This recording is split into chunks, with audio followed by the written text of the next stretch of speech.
I'm gonna level with you. I forgot that was a thing completely.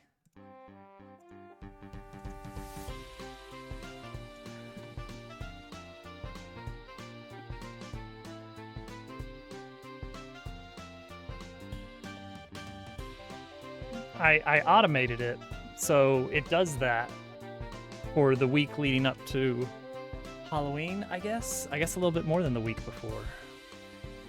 But yeah, we have seasonal intros. And they used to not be well done. The way I used to have it done was it would just load a completely different animation. So it's like I had one file for the normal intro and then another file for the Halloween intro. The problem was when I added new stuff to the intro, it would not add it to the Halloween intro because they were two separate things. And so I'd have to now I gotta add it to both or something. You guys might have heard some rumors about me, but I assure you, I didn't steal the crown jewels from the Louvre. I've never even been to France. Let's put these rumors to rest. I do need to drop off this bag and keep it here for a while until things cool down a bit. Totally unrelated to the crown jewels thing. Don't open it. Merci beaucoup. Merci beaucoup. Hello, Al.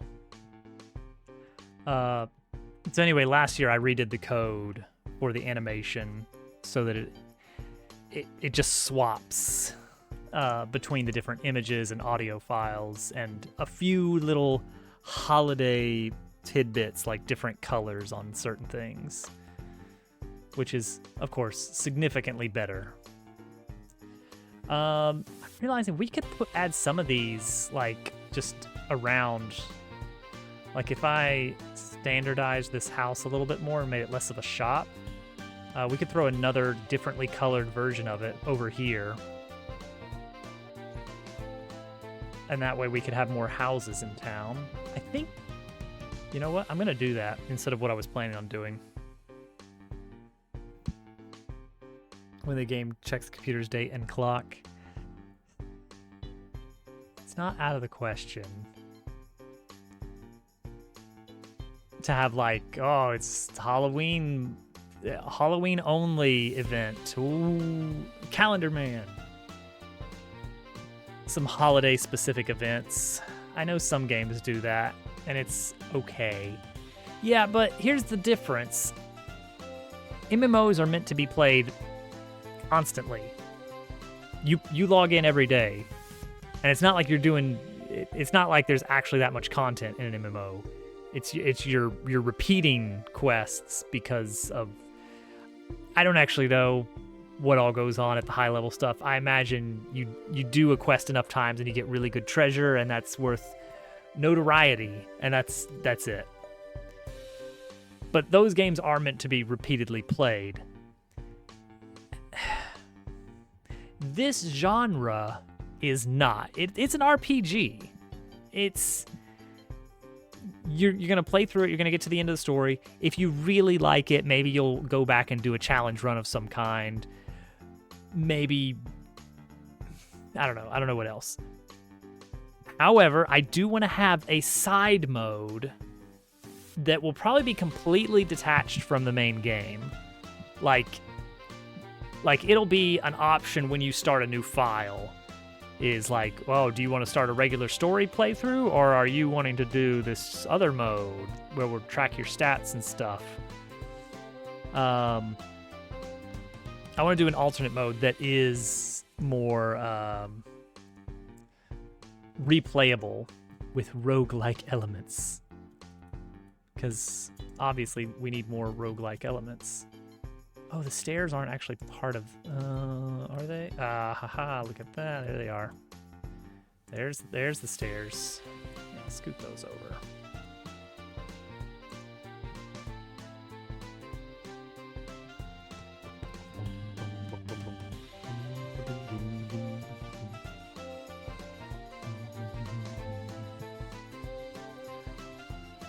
So that said, I probably won't.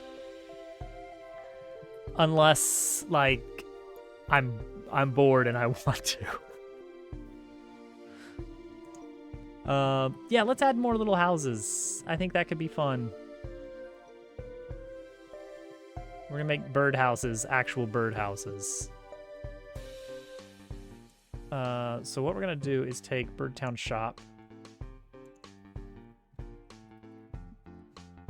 It's gonna be a while before I really dive back into the roguelike system in here, because we've already got the bare bones set up of like, I can describe a list of encounters and it will just generate room after room after room, but the rooms are identical except for the monster you fight. That's not super interesting. Although it does have the, elite enemies, which is fun. I was thinking like it could be fun to have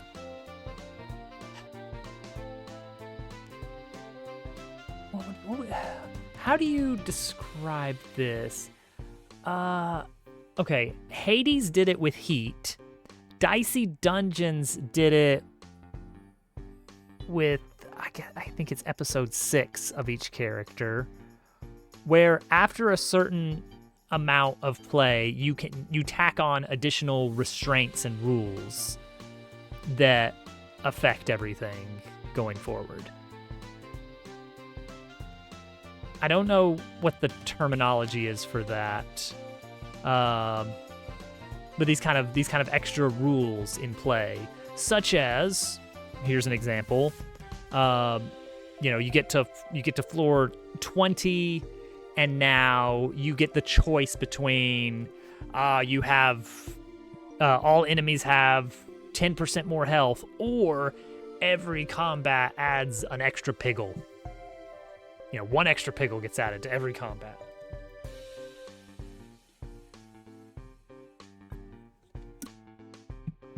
And so you're trying to synergize against these extra rules that you're dealing with. And so you'd need a big pool of these, and you'd have to kind of rank them on how bad they are, probably, because there's no way you're going to be able to balance every one of those to be identical. Some of the rules, it's like, well, that's a cool, that changes things, but that's a much bigger thing than this other thing.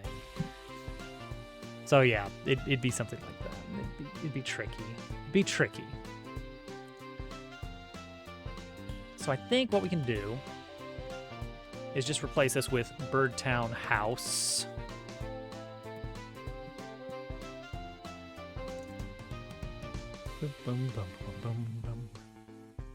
There we go. Here's Birdhouse. And now Birdhouse, quite simply, all we have to do is remove the sign, remove the furniture. Ooh, barrier though. Barrier actually. Oh wait, no, we got the back wall, so we're fine. Oh no, that is the okay. Well, just make it. All right, get rid of the invisible barrier and have actual back wall made of the same thing that this is made of.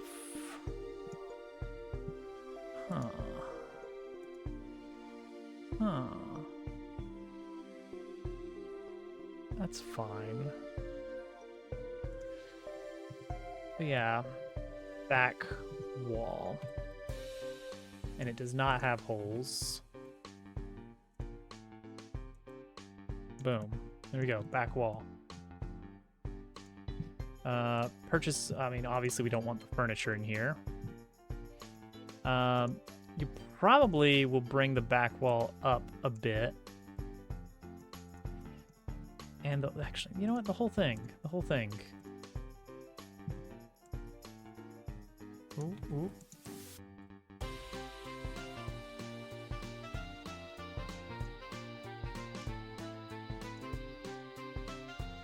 Not sure how far. Let's bring it in.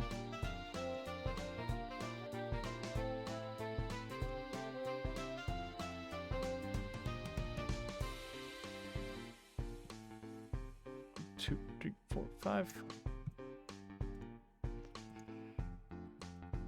Nope, too far.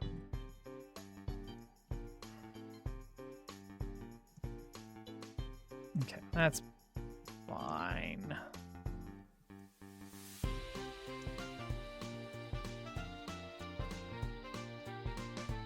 Okay, color. Bird Town. The Bird Townhouse. Extra missions you're thinking about, would it be part of the main game or potential? I don't think there's going to be any DLC. I can't see myself doing DLC, paid or otherwise. If there's additional updates, that's one thing.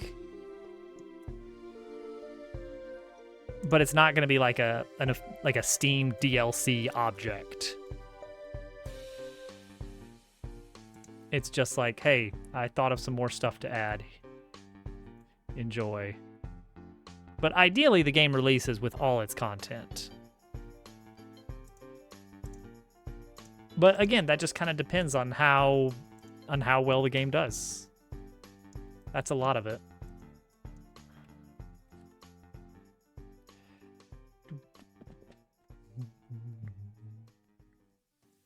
Let's do...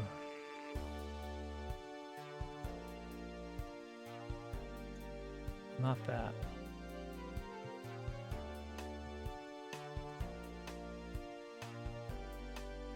So we could do, put the shingles on. Oh wait, so easy thing to do is just make the material unique. And then just mess with the albedo a bit.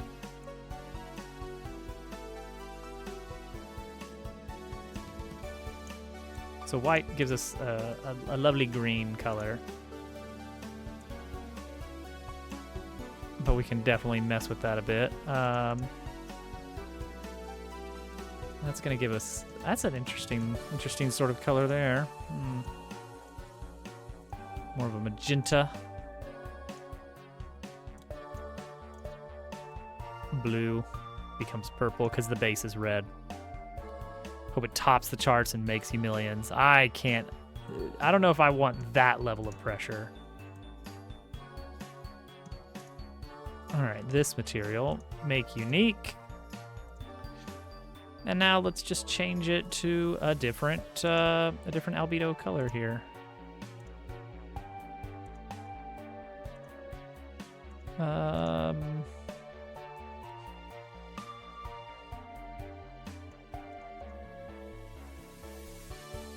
mean, red is fine. Red is fine. So we copy material, then we have to select each of these. This, left wall, back wall, front wall, visual bottom, paste. There we go. Now I'm not so sure about this purple though. That's pretty good. Kind of this orangey sort of color. So then should we change this a bit? I thought these would all be linked in some way, but I guess not. All right, Bird Townhouse. Looking good. How that's so true.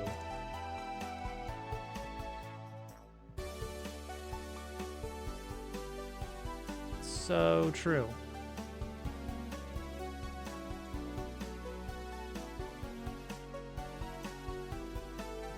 One thing is, this thing is pretty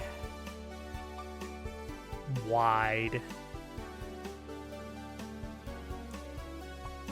Like, let's see how bad that is. Bird neighborhood. It is. It's intrinsically funny. Okay, so like, yeah, with the camera pulling in and everything, maybe it's okay. I should block off the corners of the shop a little bit, because as it stands, that's a little bit rough. Whoop, no solidity there. Good to know.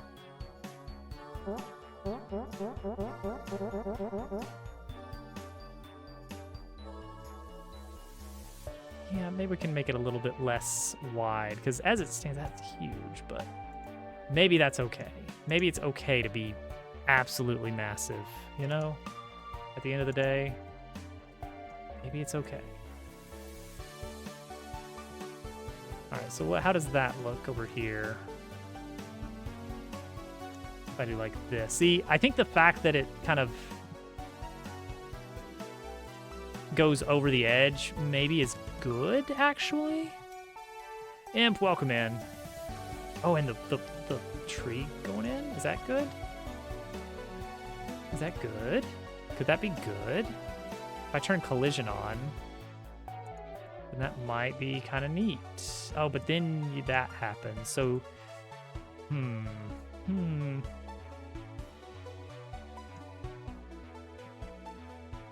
So maybe I don't know. We'll turn it on. It's going great. Going great. We got a little town forming of little bird guys.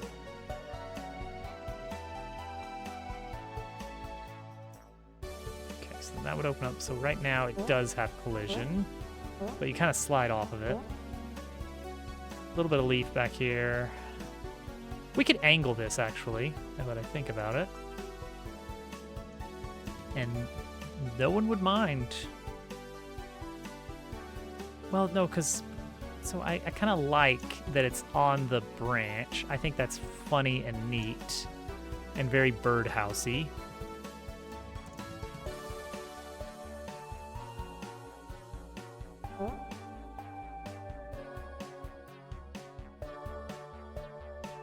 But then I definitely need to cut this branch out of here somehow.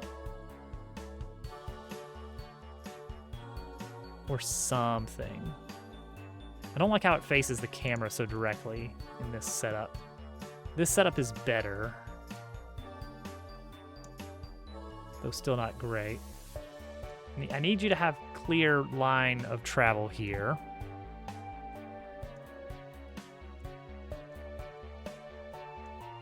So maybe we could do like this. How does that look? Okay, that's a good angle, like just from the approach, that looks more cool. Yeah, and out here it still comes at an angle. You get to see the side of the house and the fact that it's kind of over nothing. That's fun. It's on a branch. It's literally embedded in a branch. This is good. This is good, actually. This giant leaf, however, less good. Could use some work.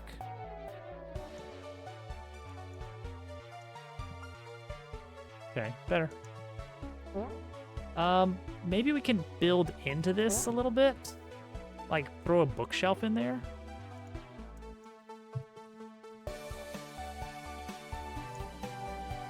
Throw a bookshelf in there. Absolutely throw a bookshelf in there.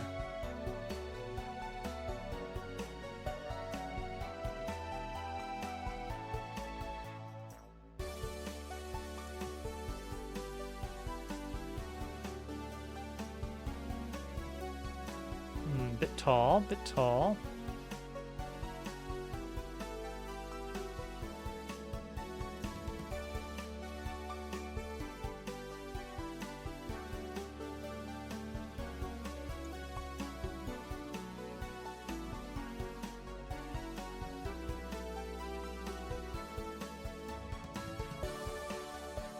Bookshelf with a tree going through it. Yes, actually. And then add some books onto that bookshelf.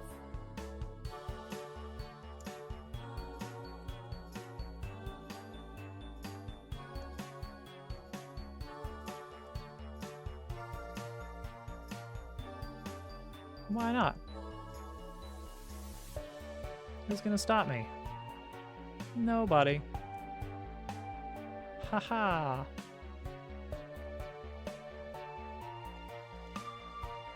See, that's kind of funny. It's kind of funny, especially if there was a little chair built into a notch in it. Can you imagine? No, little stairs, tiny little adorable stairs. Wait, this is something good here. This is something very good.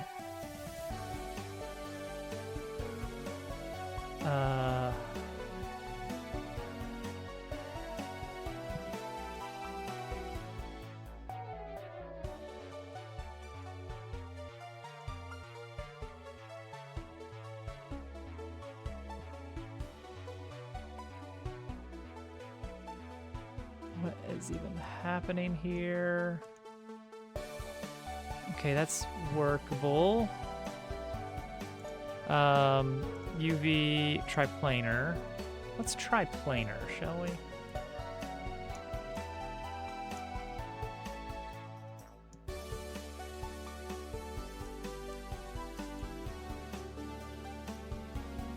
No, see, what I should do here is take it out of there, reset the transform,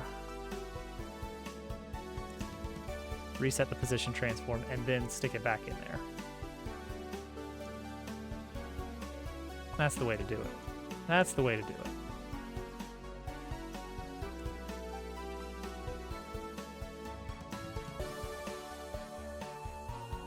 Okay, how does that look? It looks wrong. First of all. But we're getting there. We're getting there.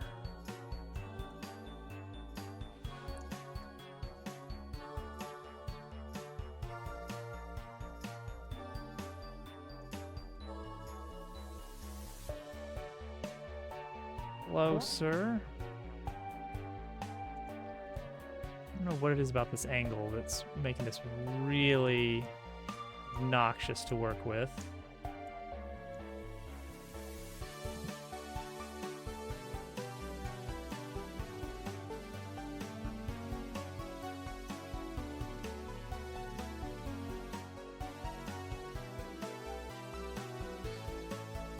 Here, I got an idea. Let's do it over here.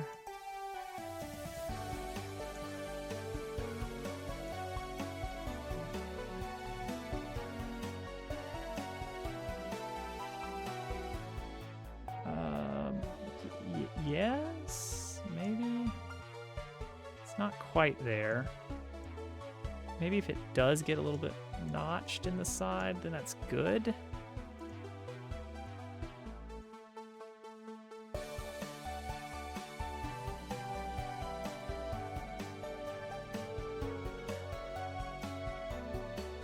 Now there's some way to have like actually different materials on this.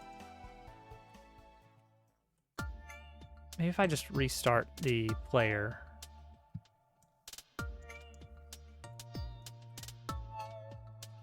No, it's still using the wood texture, I believe.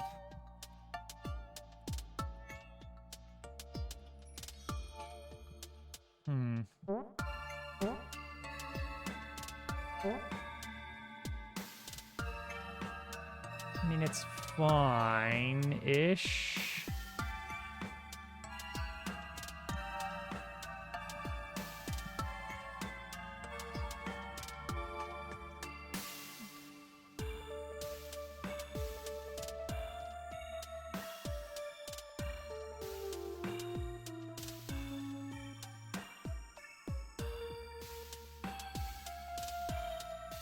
Doesn't quite read his steps, but it's like generally the right shape.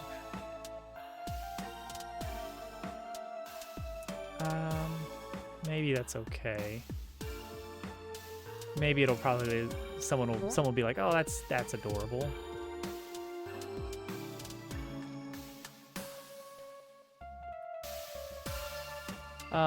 Let's put a hammock in here. One of them there swinging hammocks that we've got.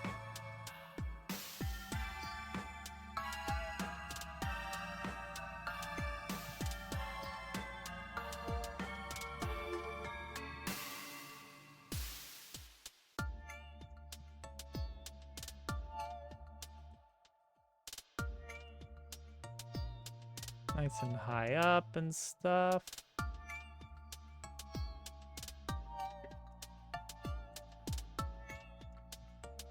A little bit towards the corner. Love a good hammock for a bird house. It implies that the birds have to sleep somewhere, which is good. You can clip into that, which is less good.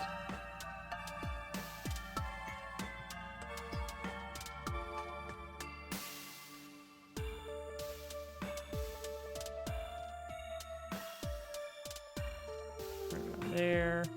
Duplicate. Yeah, 2 birds live here, why not?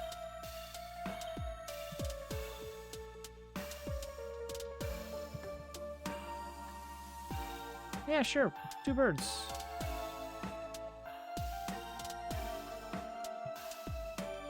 Birds sleep confirmed.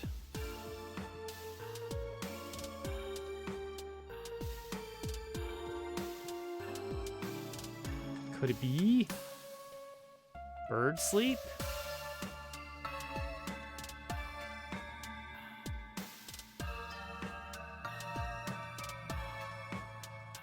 Pugman Ash. Hope you're doing well tonight.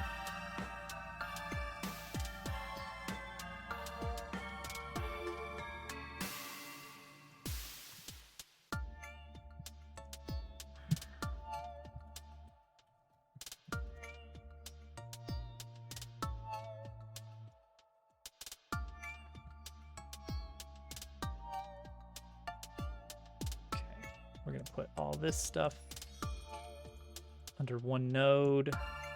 Just straighten it out a bit. And also give it a nice invisible box to block it in nice and neat.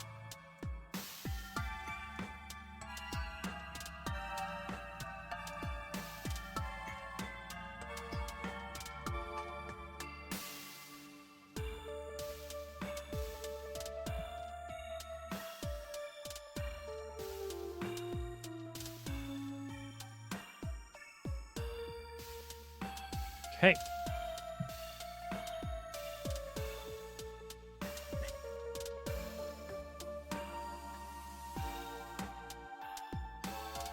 I gotta watch those birds, man.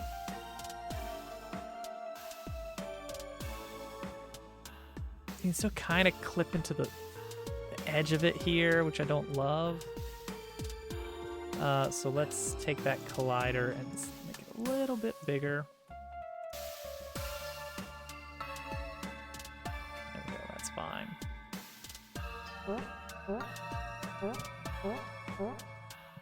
Get in the bookshelf.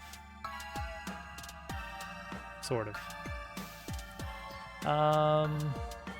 What else do they have? I could throw a little window in here, but it just look at the leaves. So I don't know if that's nice at all. Could do a little skylight. See, that could actually be cool. I'm considering it.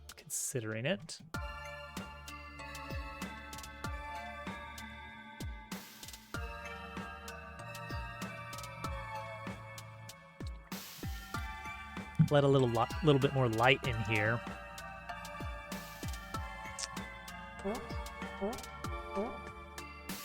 Like the main thing that's cutting off the light is it's from up there, so it's the roof. So we put a skylight here. Now you get a little bit of light, but not a ton with the thickness of the roof.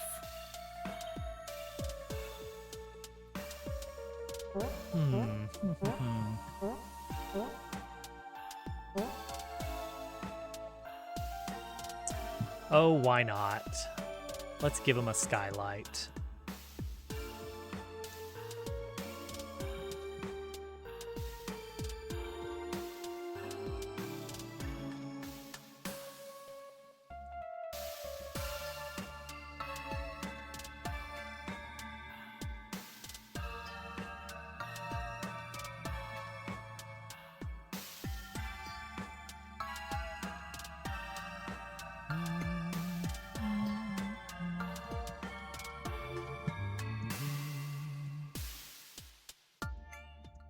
Gonna need to be pretty thick.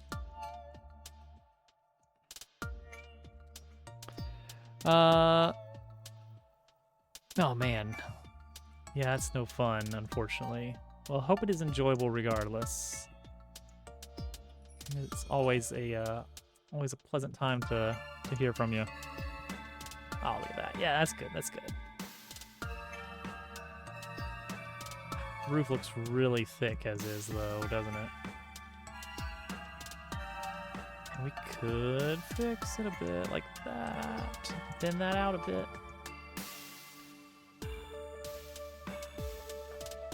Have a good night, Ash.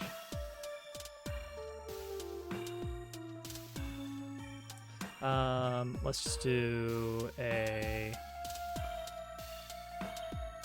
Mesh Instance 3D. Make a little box.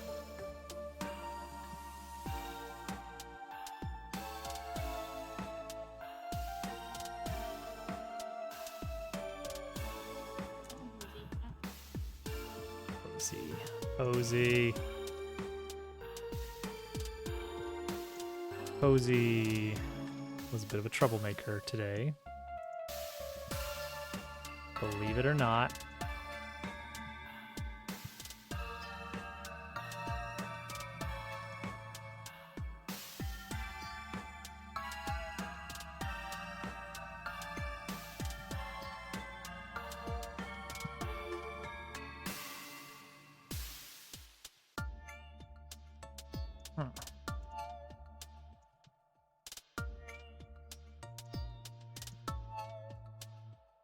Posey ate an entire caramel apple. So that was cool.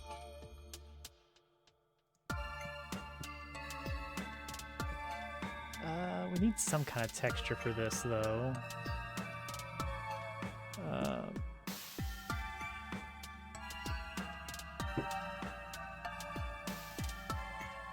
This is fine.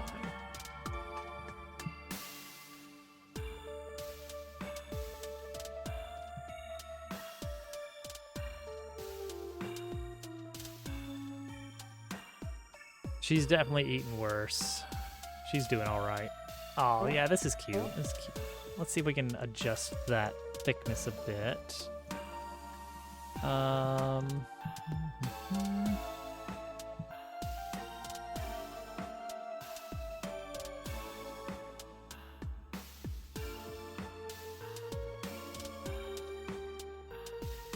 That's much better.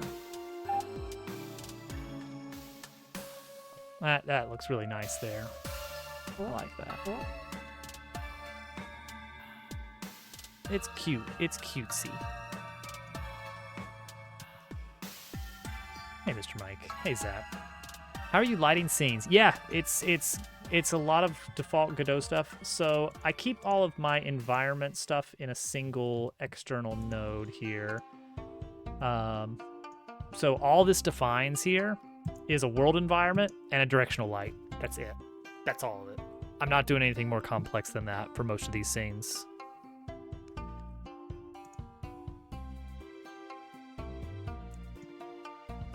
And the directional light has shadows enabled.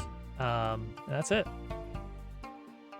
I have found that a lot of extra light sources is a major performance hit, especially on bigger scenes. So that has made me rethink a lot of how I approach some of this stuff.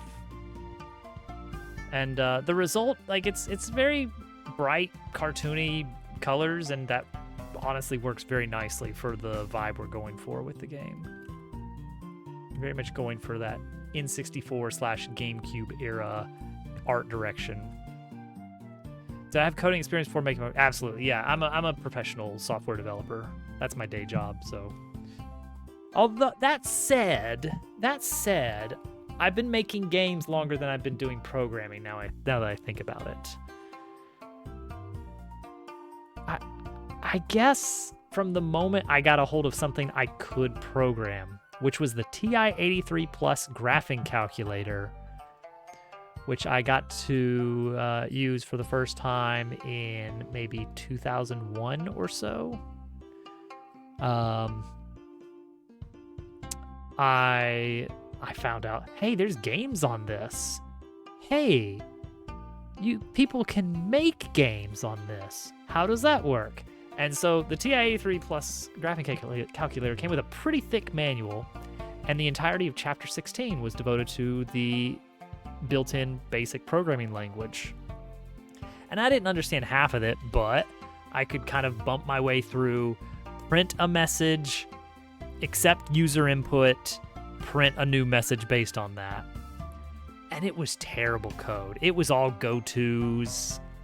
Like, it was really, really bad. But it worked. I made very basic games on a graphing calculator. That was my start with programming, basically. So I guess the very first thing that I was ever programming was video games.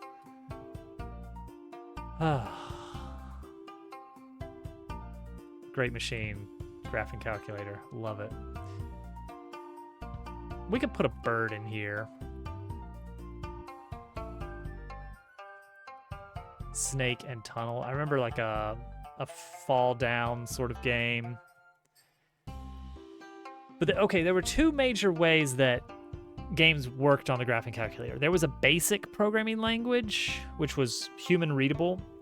And then there was the compiled games that you had to actually use a built-in application to play. What was it, Ion, maybe? And if you opened those up to edit it, it was all just machine code. It was completely illegible. It didn't even render properly. But yeah, it's fine. I never did figure out how that actually worked. But I imagine that was games that people made on a computer, compiled, and then transferred over to calculators. Because people were making like clones of Link's Awakening, stuff that was running so much faster than the calculator's basic language could do. Because it was, I assume it must have been like some kind of scripted language, not compiled. So it was very slow. It was very, very slow.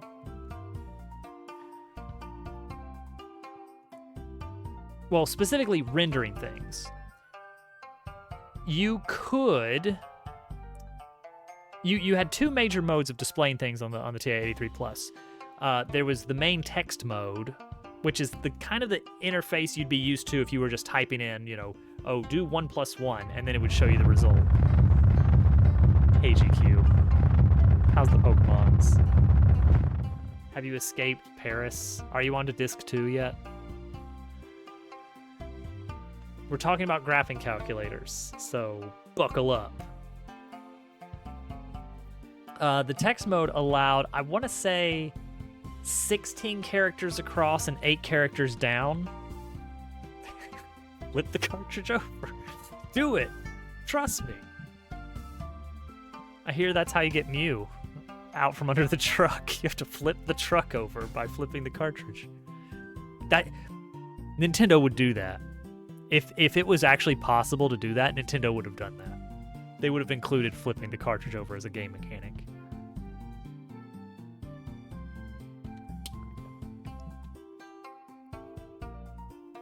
I have no idea what that means, unfortunately. Maybe fortunately.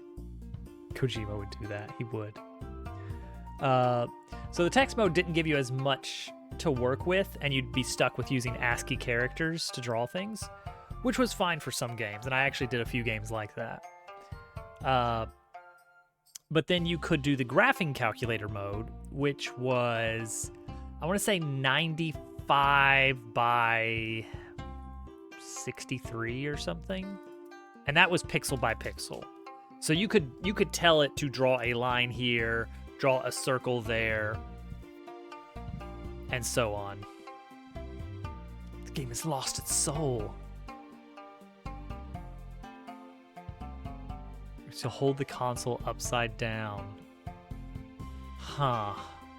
Great. Cool. Why not? But even, gosh, I made a little Pokemon game on my 83 Plus with little battle animations, and the health would tick down, all this good stuff. Phantom Hourglass made you shut the case. The gimmick was, oh, it's a map. Oh, and this one side has this, and this one side has this. Is there some way we can put them together? Can you think of a way to put them together? Link, do you see the Triforce in the room? Do you see the Triforce? Probably won't play Pokemon. I'm not. Yeah. I don't know. I've tried some of the recent Pokemon. Eh.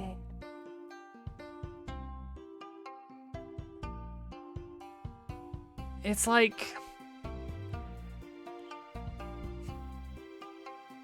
Pokemon characters are so fun, and there's so many of them, and the Pokemon Company has no idea what to do with that. It's so bad. Pokemon games are so bad. They can't keep getting away with this. Anyway, we're building a little bird town. So enjoy bird village town. There's gonna be some houses. Oh, maybe instead of the box you have to jump. Oh, no. We need a big elevator here, and it's gonna be like a big cage. It's a bird cage elevator. That was what we decided. It has to be evocative of bird cage.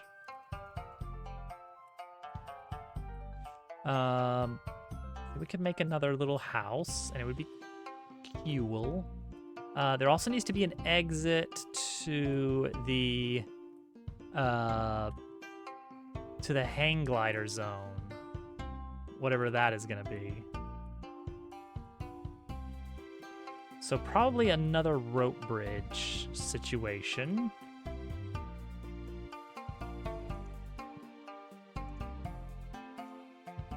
So duplicate that.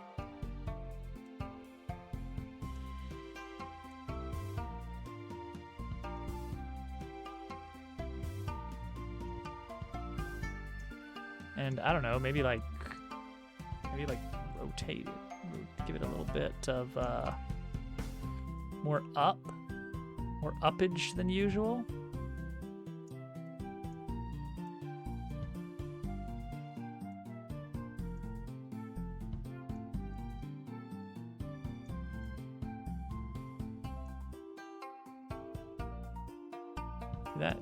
That'll work.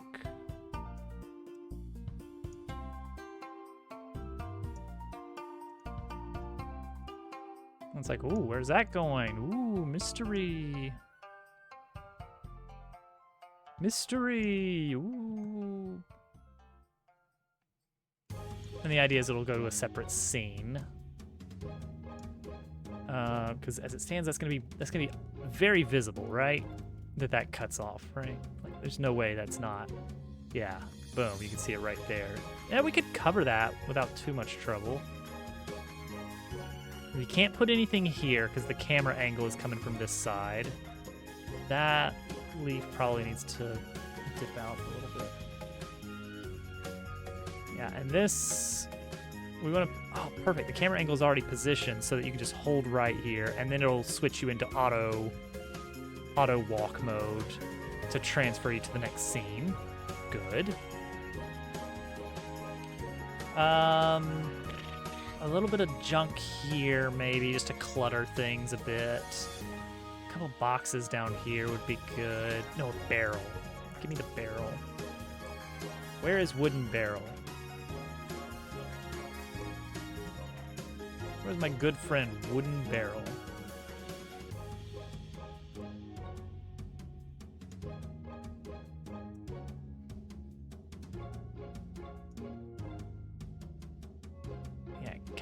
You can kind of go into the wall just a tiny bit as a treat. Actually, no, I don't want you getting down there. I don't want you getting stuck down there in the crevices. So we, could you get on, can you fit under that roof? I don't think so. Gosh, I hope not. We're gonna find out.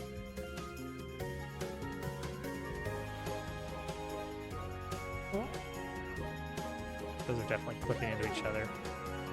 No, you can't get down there. But yeah, those are kissing a bit too much.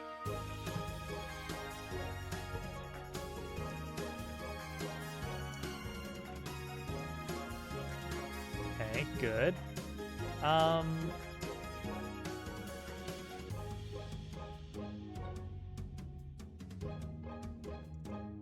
We need the wiggliness of the barrel.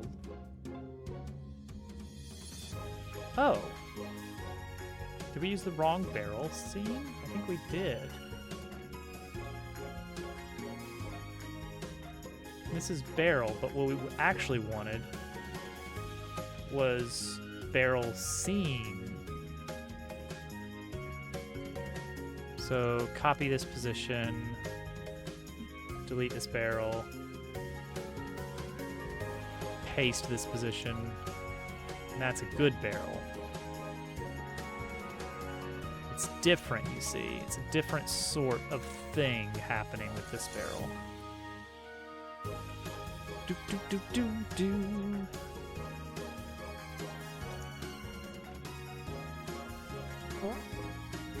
Yeah, because this barrel does a little pop, which is fun and cool. See, Cat loves it. Yeah, that's what we want with those. Okay, so those barrels are good. Barrels give a little bit of the thump, which is fun to just do. We could put another one over here, I guess, just to kind of, I don't know, keep things interesting, visually neat to have things around. They need supplies, you know? It's an important thing. A box. Boxes are fun.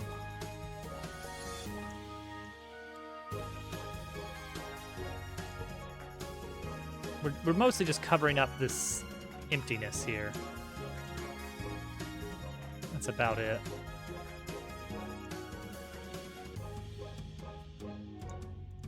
Okay.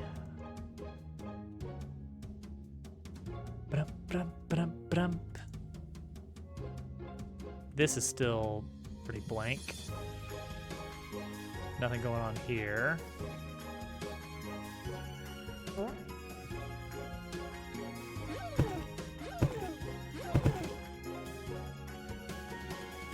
figure out some other things to put in there, of course. This side, I guess we just need... Is there a sickly green bird? Not yet. But we did experiment with that. Don't you worry.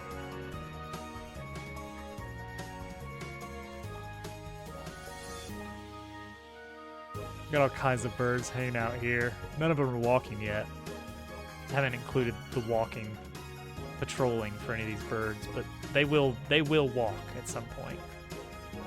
Oh, and one of them needs to swing. Oh, you know what would look really nice, I think, would be a cool little branch over this. Does that go here? Does that go on this side here? Or is that too much? Okay, we start here. Would you be able to see that?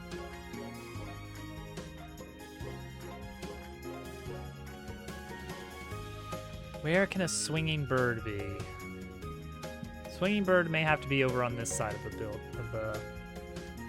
of the town. Okay, I think we do want to have another camera control zone for this side of town.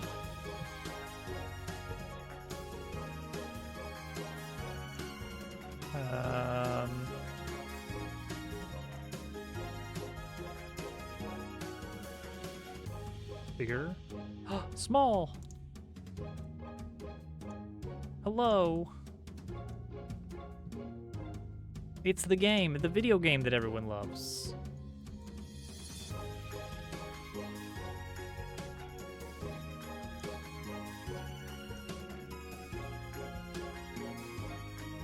Guess we'll do it like this for now.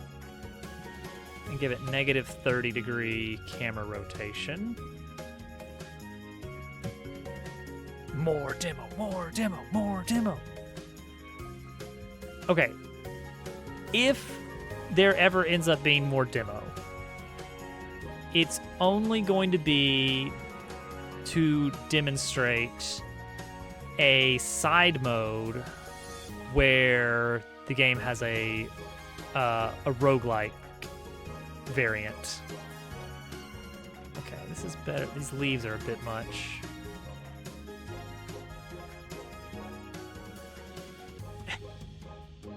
Basically. We can squeeze a house in over here. So let's duplicate Birdtown House. Remove the bookshelf, though. This bird does not know how to read.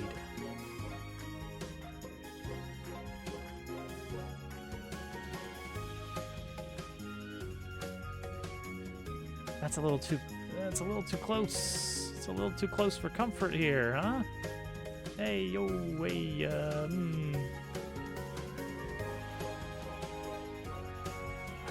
All right, how does that look? There's no way that's got enough room. And we'll give it another color. Yeah, that's a problem right there. That's not gonna fly.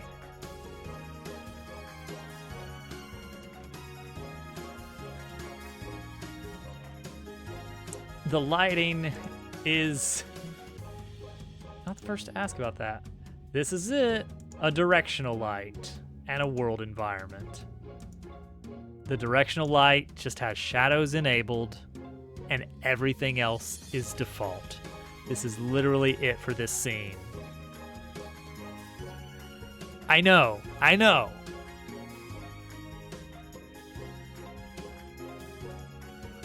The environment just has a background,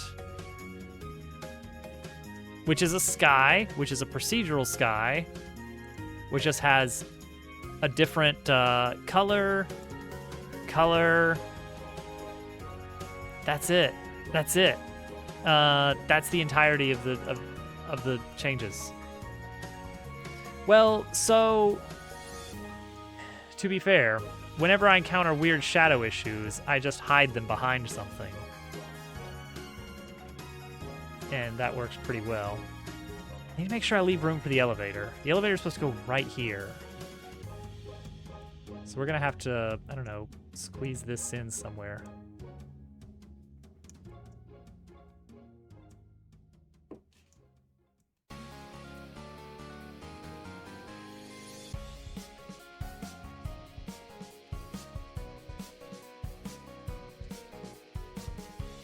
Add volumetric. And you know what? There is one area in the game, no, maybe 2 or 3, that have volumetric fog. And it works pretty well. Ew. Huh? Yeah. I guess because I'm still in the rotated camera zone. How did I get out of that over here? Oh, because I'm not in the rotated camera zone over there. Yeah, that house is exempt from camera zone shenanigans, whereas this one is not.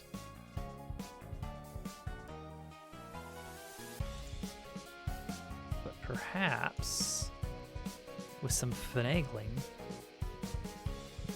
fishing, crafting. There's gonna be cooking. That's basically that. That's basically all of those things.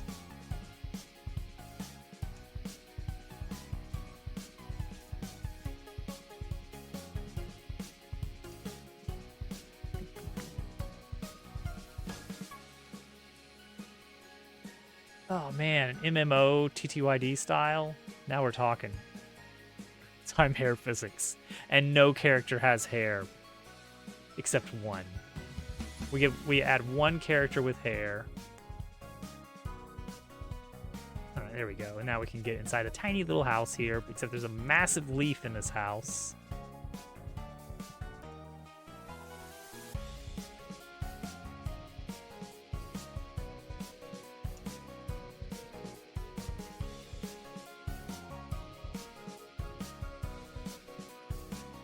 Leaf.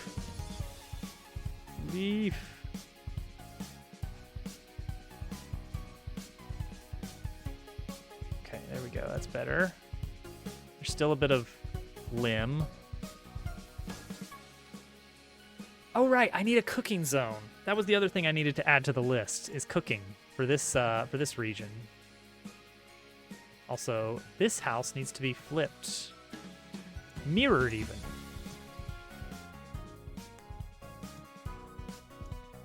So that we get the little light you see.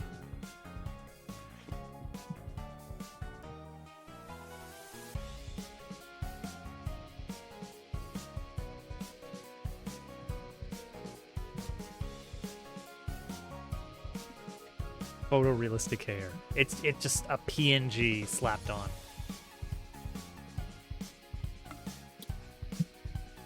Oh man, procedural story. I sure did go through a long phase of being very into nothing but procedural content. And I think what it boiled down to was I just like building the systems. I don't like building the content. Which is a shame because everybody loves content. Everybody loves for their games to have content. I want to change the color of this one. This bird townhouse. We're gonna make a variant with a different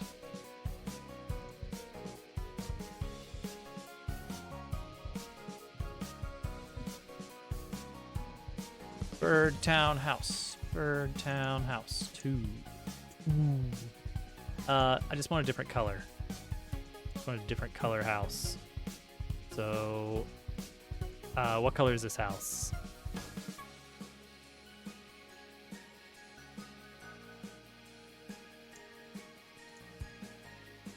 Beautiful color. Beautiful color right there.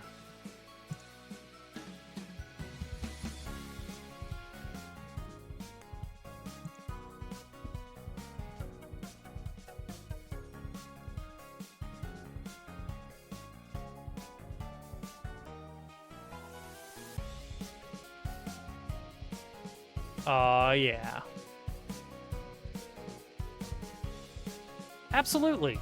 Yeah, for those that don't know, a while back when I was finding myself in a real pickle every time it was time to do a raid, made a spreadsheet. Made a spreadsheet of everyone who was streaming software and game dev at about the time I end stream. And then over the following week or two, I poked in to look at their VODs for the nights where I would be on stream normally. And then I went through and basically found the streamers that I thought we would gel with the most. And so I was able to calculate who would be our best friends using math. And yeah, anyway, I saw that Small was, among his projects on his portfolio, he had a Paper Mario style, it wasn't like an RPG, it was more like a little mini action adventure proof of concept, but it was very much in the Paper Mario art style of like fold out interiors, flat characters in a 3D world, you know. And I was like, right, put him up there, put him on the spreadsheet. There we go. Yeah.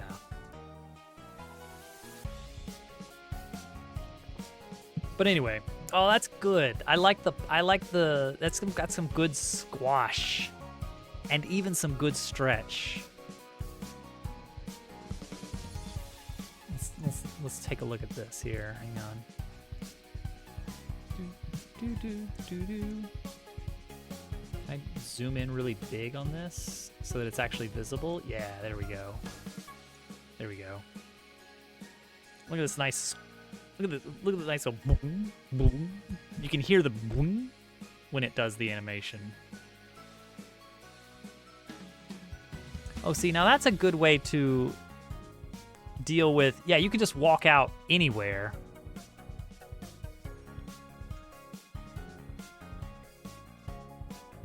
otherwise known as cheating. The fact that it's tricky because in mine, I have to decouple the collision and the visual instance of the mesh. Because it's like when the wall folds away, I don't want you to be like, well, now I can just walk out through the wall. So I have to keep the wall there physically, but visually it moves, and it's a whole thing. Anyway, I like it. It's got Small does really good animations overall. Like if you ever check out his character animations that he makes for his little characters, they're very good.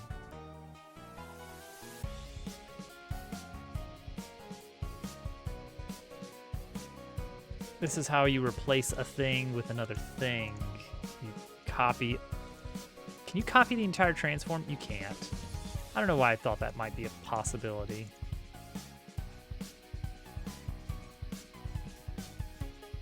There we go.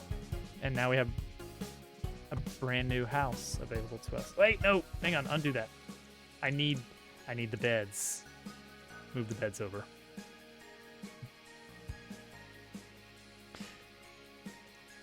Yeah, for anybody who hasn't been following Small's been doing a lot of streaming on the evenings. And if you're here, there's a good chance you like watching game dev stuff from indie devs.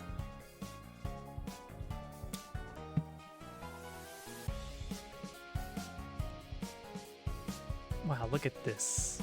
What would you describe this color as? It's like a sea foam? Somewhere between a sea foam and a turquoise?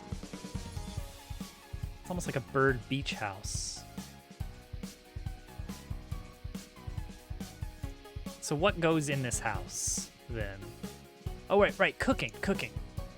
I'm thinking the first time you get to the town, you can't cook right away. But here's the thing. So far, people have really realized how good cooking is. Because in Chapter 1, you are some people may not have realized that, oh yeah, you can actually go and talk to that guy with the blender. But anyone who did realized very quickly, like, whoa, cooking items is good, actually.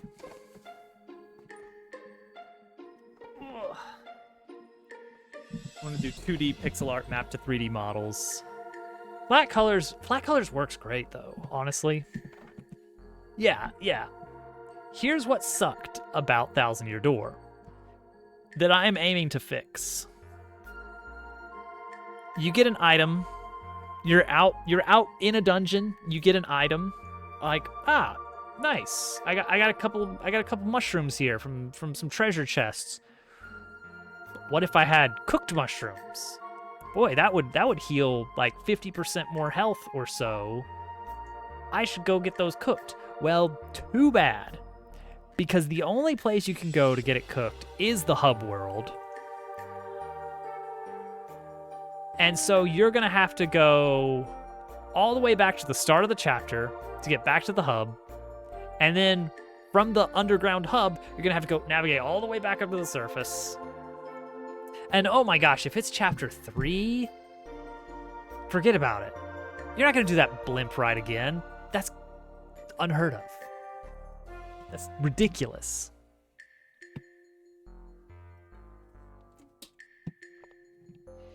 So, to patch that, in the early chapters, we're going to start you out with like every town has, somebody who can cook for you right there. But then that's going to become fewer and farther between in the later chapters. But yeah, the fast travel was good. A little late. About 20 years late, but fine. What we're going to do is we're going to allow mid to late game, we're going to let the character cook in the field. just right there, right out there in the middle of the woods. We're gonna be sprinkling in these jokes of confusing Dabble with kitchen appliances. That's gonna be a running theme. And then he's actually going to be able to operate as a kitchen appliance. And that's going to be the big hilarious punchline in like chapter 4, maybe 5. But it's not going to be free. It's going to actually cost, what is it going to cost? Energy points to use that ability. So it's like, you got to think about it. You're like, I could get an extra, let's say, 4 HP out of this item, but it's going to cost me 1 energy point. What do I want to do? So it becomes an interesting little question of managing resources, which I like, especially when we jump into like a Pit of 100 Trials situation where you're really trying to get the most out of a limited number of inventory slots. That's the plan. Also, the code is already done to combine 2 items in cooking. There's just not a lot of recipes. There are no recipes available that can do that yet.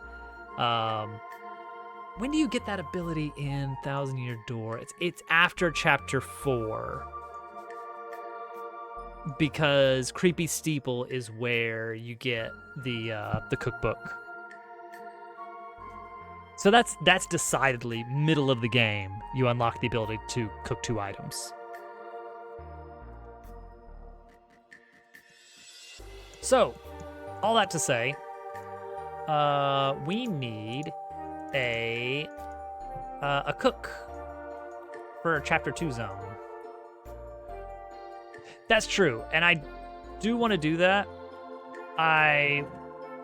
Shift F, there we go. I did include a placeholder to remind me to do that. Recipes, there we go. This is probably going to end up being 2 columns. This is almost certainly going to be 2 columns here. Because in addition to tracking the modules, the recipes, your map, your list of active official side quests, I want them to just give us, come on, Nintendo, make another Thousand Year Door, but like an original one. Give us the Marvelous Compass. Give us Paper Luigi and the Marvelous Compass. Somebody's working on that, and Nintendo is going to destroy them if they get any notoriety.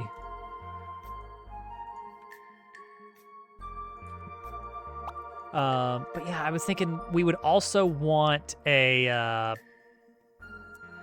section for tracking. Oh, what was the other thing I was thinking of?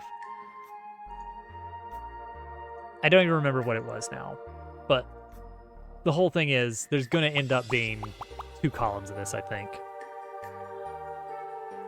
A plea for player 2. I was thinking of making a reference to Dove's little cooking emote, because that would be nice. Okay, so cooking could decidedly happen over here. We need to have an exit to the left. So this branch is probably going to get a little bit trimmed up. So we could maybe extend this out to have a little cooking zone here. I think that would be really nice. Like right up against the tree.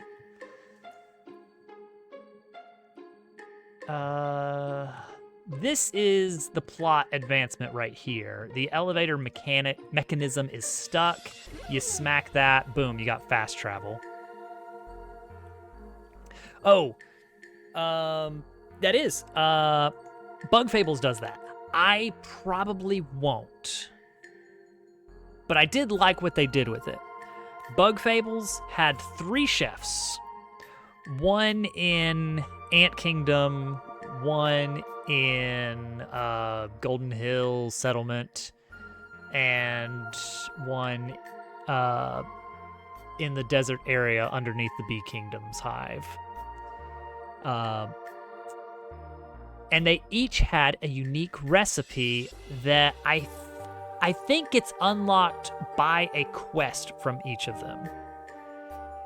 One of them has the best HP item recipe in the game. One of them has the best, not flower points, what do they call them? Team points, TP recipe in the game.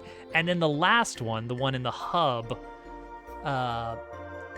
that recipe requires the other two recipes as ingredients and combines their effects into the best healing item in the game that does, like, it's like basically a full team heal. It's very powerful, but it's a real pain to get.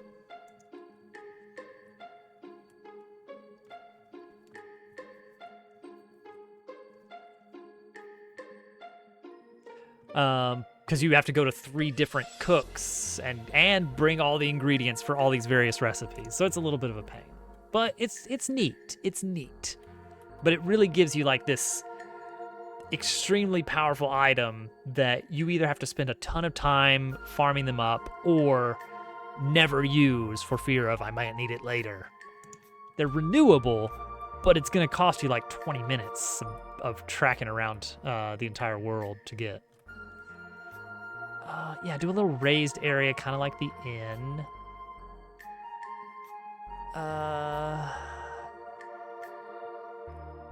Yeah, I like that. We definitely need railings, 100%.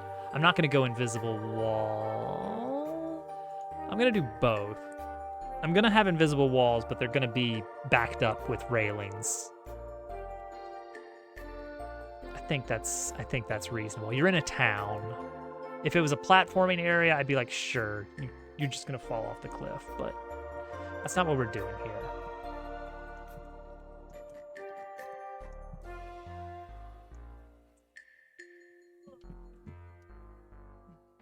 It's getting a little chilly.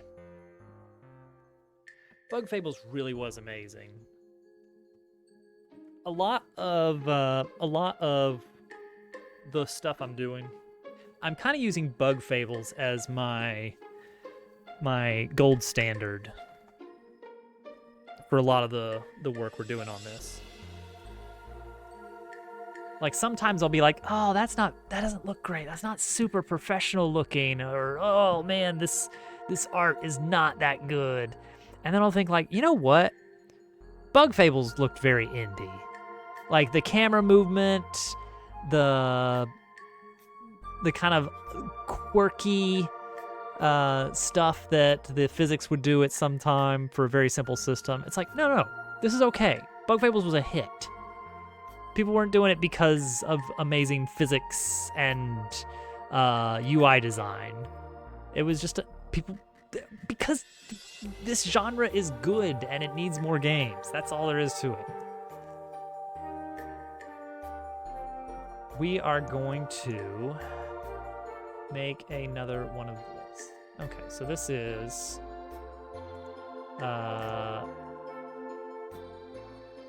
main floor.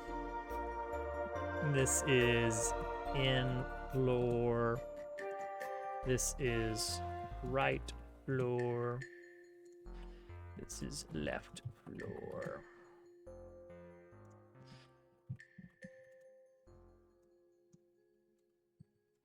All right. Rotate by 90. Oops. What's going on here? What's going on here? All right. We're going to basically eyeball this. First, I do want to get... I want to have this visible because I want to kind of line up with that so that you don't leave this camera zone when you're in it.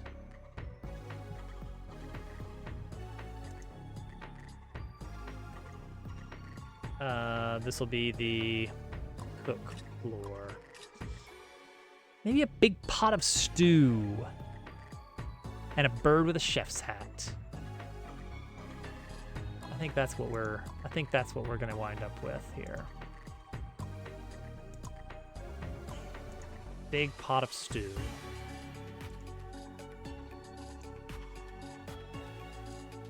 Okay, leave room for the elevator. We can move these later. We can move these nodes later. It's fine. It is fine. Bach, what is going on? Hope you're doing well.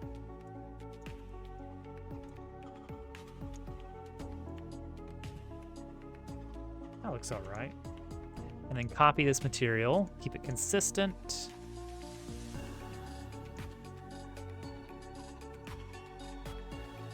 This camera control zone can now be hidden.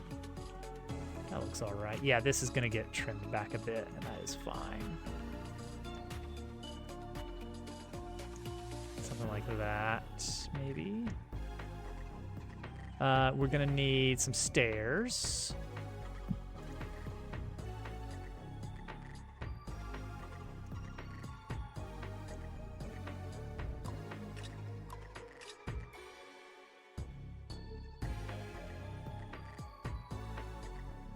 Oh, nice.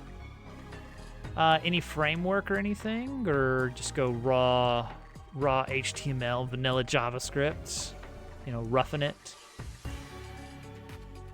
out in the wilderness. Gosh, I love vanilla JavaScript.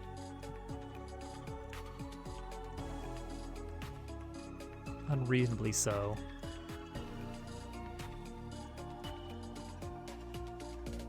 jQuery. Oh, you've made an enemy for life with me. I'm kidding. Halfway kidding.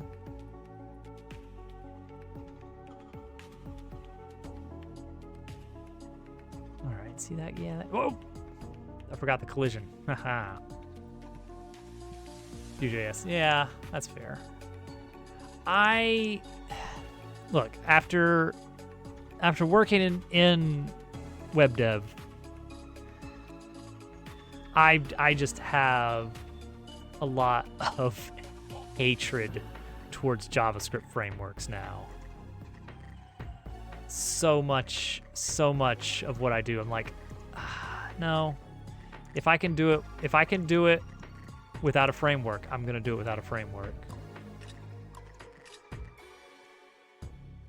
Okay, that's fine. So true. So true. Some barrels here and there will be good. Oh yeah, maybe you have to go up here to hit the thing. Cling, cling. Like up here is where the big gear that controls the elevator system is. What's category? Zelda Dungeons. The blank of blank.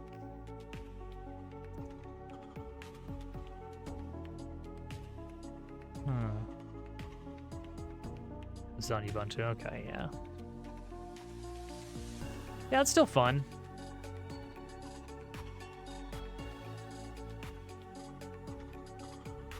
It's built on. I mean, WYSIWYG editors are fine for most people, honestly. You don't need much. Like, most people today aren't even going to use... It's all going to be templates now. You got your massive, like, 2,000 pixel by 1,200 pixel hero image. And then you got your weird parallax scrolling... And then, like, you scroll down, then there's just, like, a huge title. And you scroll down, then there's some images that just cover the entire screen. And, like, some white text over a blurred image. And, then we're gonna scroll up a bit more, and you're gonna see, like, little fancy text in italics. And a little nice script font. And, like, changing the world of today, tomorrow. And you scroll up past it before it even registers that doesn't make any sense, and you're just looking for a phone number. No, we're not done scrolling. No, we need a photo of people smiling, and then some like quotes by someone about the quality of the service, and it's like, who said that quote? Don't worry about it. We wrote it for the web page. It's fine. You keep scrolling, and then there's and then there's just a ton of like links at the very bottom of like, okay, this and scheduling and open operating hours and this and this and this and this and this and sitemap. Why don't we have a link to a sitemap?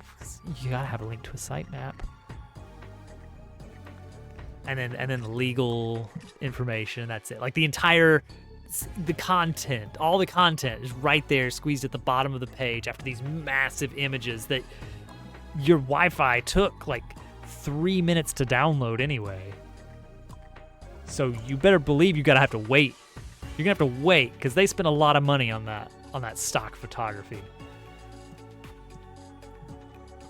Whew. Felt good to get out.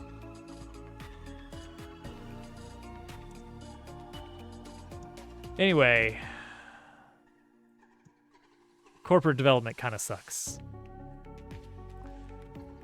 But at least I got insurance. All right, barrels. Let's make some barrels. That's what we need next. Buildings. What are we gonna call this one? This is just the cookery. I don't know what this place is gonna be called. It's a restaurant, maybe? Maybe?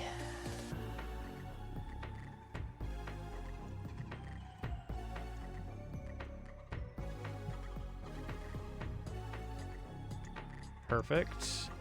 Give me one of those barrel.tscn.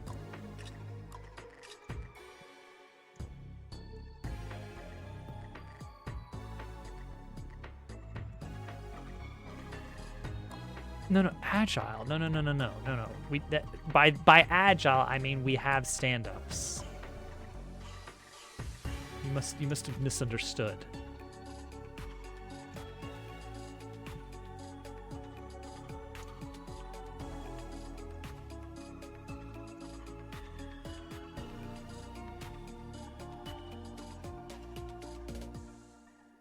Sometimes I feel a twinge of regret that I missed out on Waterfall. 'Cause you know what? I think I would have been great at Waterfall. Just a massive document with all of the requirements. And then I just go into a cave for like 6 months and emerge with a full product. You know what? That doesn't sound that bad, honestly. It doesn't actually sound that bad.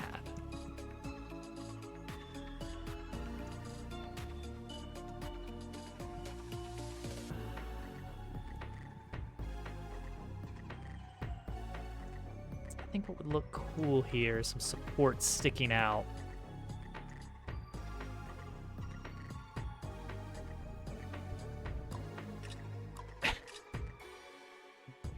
No, it wasn't Koopa Troopa. It was Keepy Treepy.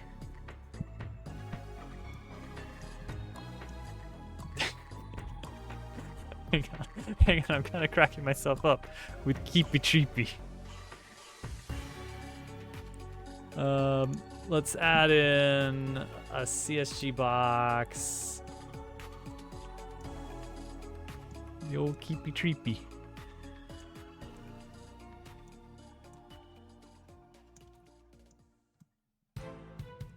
Here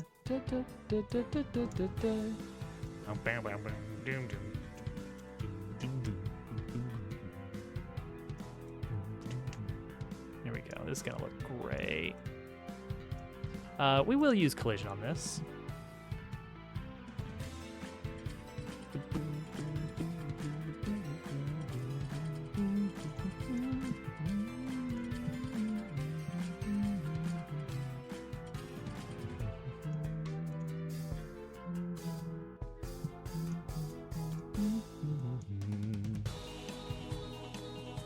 Yeah, the classic enemy of Keepa Treepa.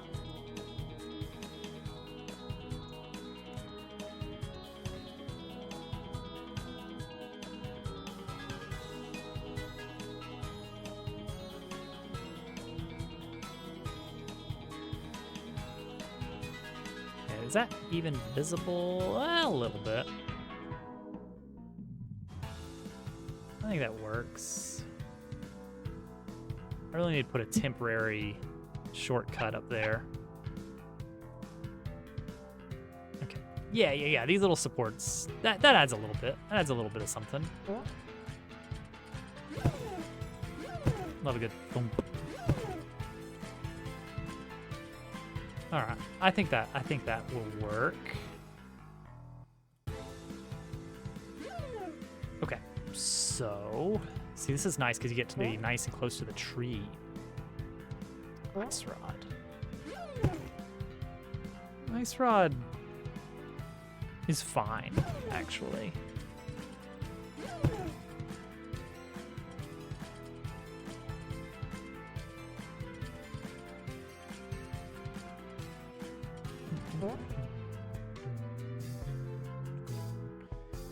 This house is a little uninteresting.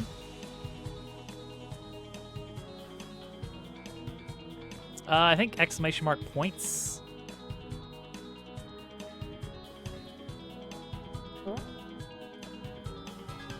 Oh, wait. Tokens. Yeah, tokens. No, points works as well. And apparently I aliased it to coins as well. This reminds me of Paper Mario. Yes! Good. Good to hear. This is heavily inspired, Van.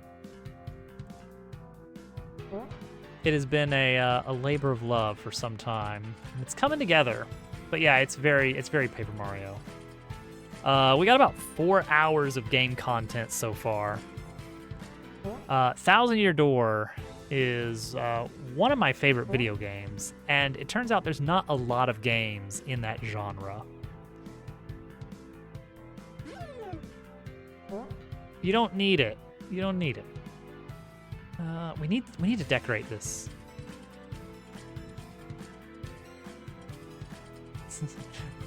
Red Luigi?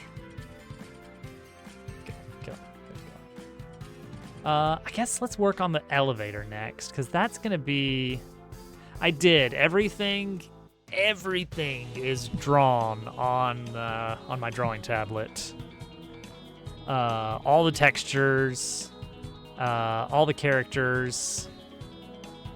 I guess the models are done in Blender or in Godot. And all the animations are done in Godot. Sane Waluigi.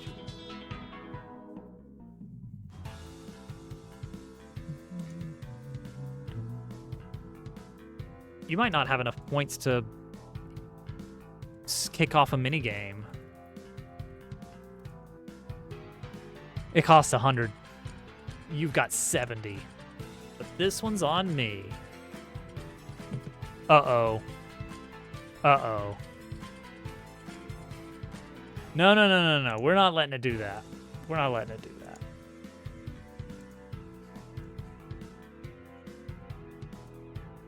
There we go. We're not letting it double minigame. Hit me with race conditions. Come on. Hey, Gamion. Let's build the elevator. That's going to be...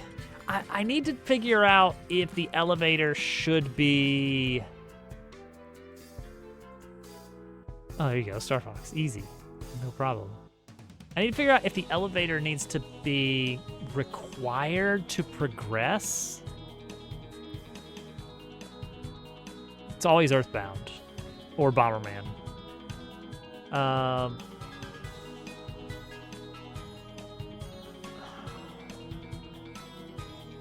It would be really annoying if I were the player. If I got up here...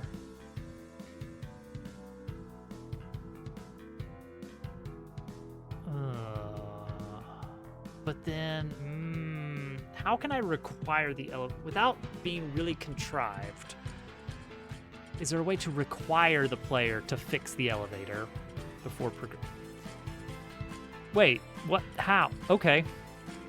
Well, no, that's Star Fox 64. That's a completely different game. That's Lylat Wars, right? Right, Dupu? There's no such game as Lylat Wars. There's no game called that. Star Fox Assault. No. Star Fox Adventures.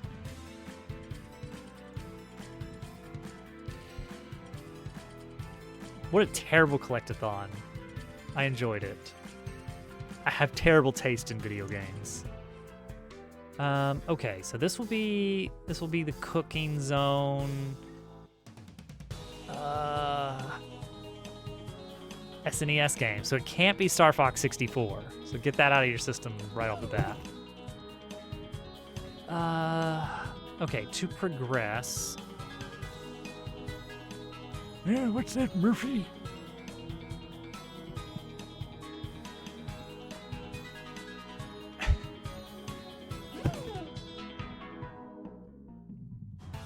Uh-oh, we got a Nerf Mac.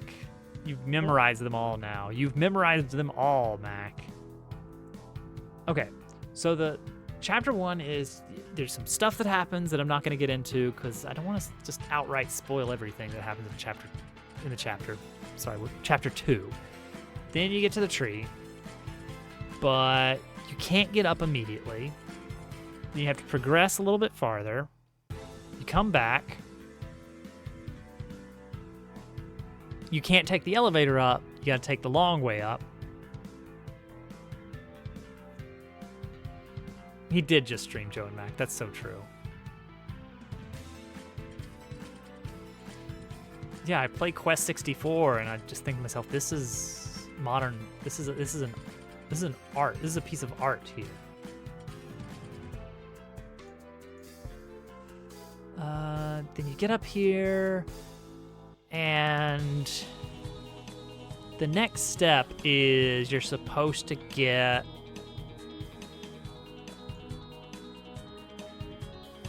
oh right, the mini game happens after this, but you can't start it right away.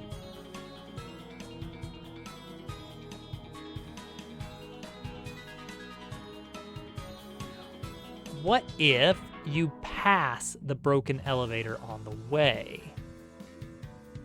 Is that something we can do? You pass the broken elevator on the way, and there's a guy stuck in the elevator. And he's who you need to get started on the minigame. So you fix that somehow.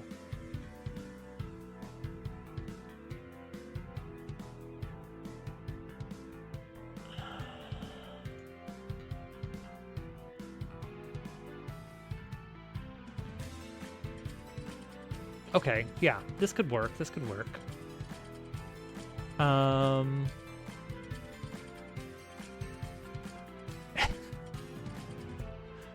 That's what I'm saying.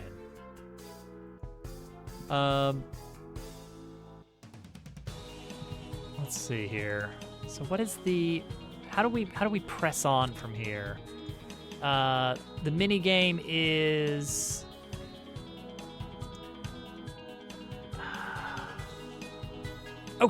Okay. There's a missing gear.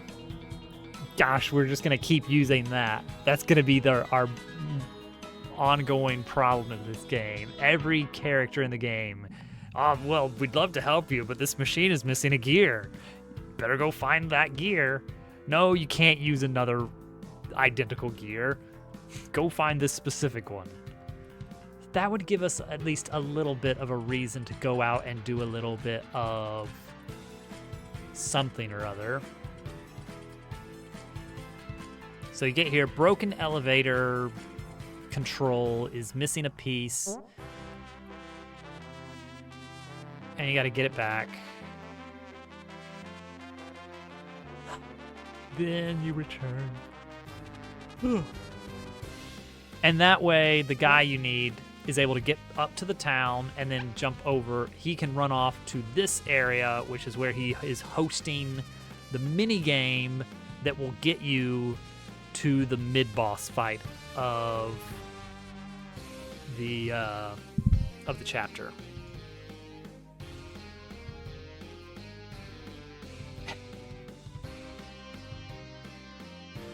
Missing pulley, all kinds of things. Oh no! I know what we do. No. It's not missing stuff. There is like plants grown into the gears, and you need to get to the you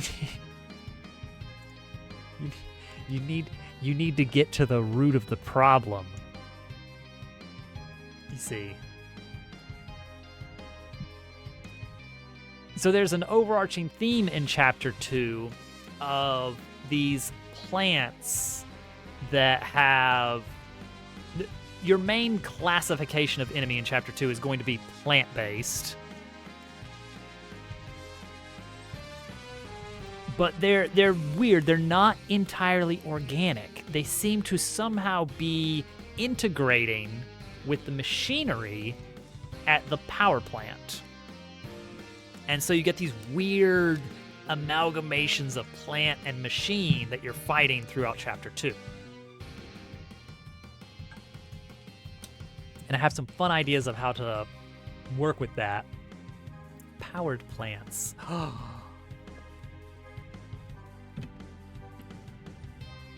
So, one of the main things that we're gonna do that I need to remember. I gotta keep this in mind when we're planning out our enemies for Chapter 2.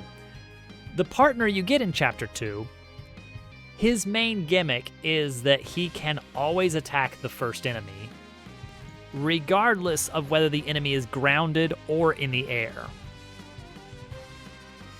Cat, on the other hand, can only attack grounded enemies, nothing else. Dabble can attack either, but his aerial attack always comes straight down from above, so if an enemy is somehow shielded, like with a helmet or something, then that attack may not be as effective. So Leon's big deal is he can hit anyone as long as they're the first enemy. Now, how is this going to play into the enemies? Well, one of the enemies I have planned will basically cycle between in the air and on the ground. The exact mechanism by which that happens, I'm not certain on. I'm thinking either make it kind of like one of those industrial mechanical arms, you know, like the mechanical arms in the Create mod for Minecraft, or have it be like on a big gear, so it's like the gear spins in place, and therefore the enemy kind of. So that's the idea with one of the enemies, but I need more. I need lots more. So we're gonna have to. I want to make sure that one of the recurring gimmicks is that the enemies will maybe change position of being on the ground or in the air. And so when you get Leon, his ability is very useful for this chapter so that you're more inclined to get the hang of this new attack that he's got and the timing on it. Turtle Heck. Yeah, canonically in Link to the Past, Turtle Rock is where sinful turtles go when they have died.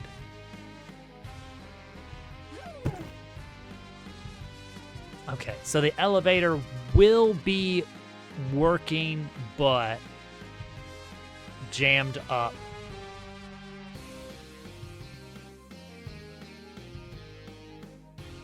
No, he doesn't swing. It's more hookshot like. And it's lateral only. And it's never in the Z-axis. It's only all the way left or all the way right for traversal. And I do need to make sure that that works properly when the camera is at a different angle. That's important. Bomberman Hero. Not a great Bomberman game, specifically because there was no multiplayer. Really weird. Okay, so like, is the cage here and stuck, or is it down there? I'm gonna say it's gonna be, all right, the cage is 100% down there. Okay. Okay. Ass stuck elevator must talk to occupant.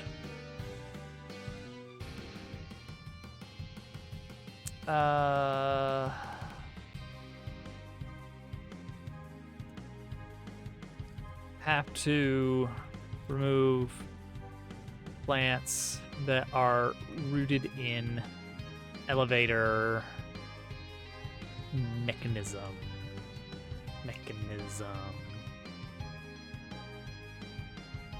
So the mechanism, do you have to go higher up? It did have a pretty good soundtrack, admittedly. Did you know that there are some people out there that don't like Bomberman 64: The Second Attack? Despite it being such an amazing game.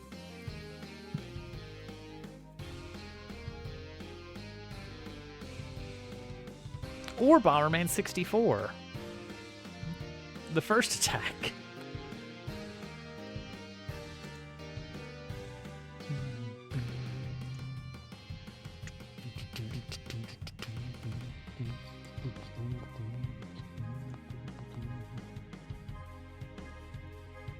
I've never played Sticker Star, and I don't think I ever intend to. Was Sticker Star 3DS? Or what? What was that even on? Birdcage. It was 3DS. I didn't have a 3DS.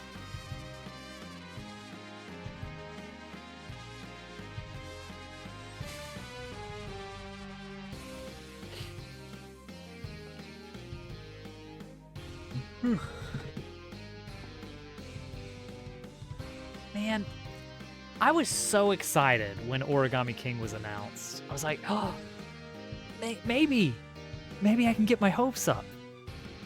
Maybe this time it'll be different.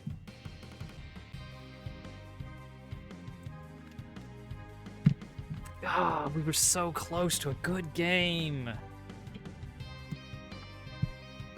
It was a great little cutesy puzzle game with Mario characters and great music and wonderful writing and a very good sense of humor and so much charm and a terrible battle system. Okay, Birdcage. Bar. Okay, that's fairly straightforward then. I probably don't need this big of a... this file is probably too big.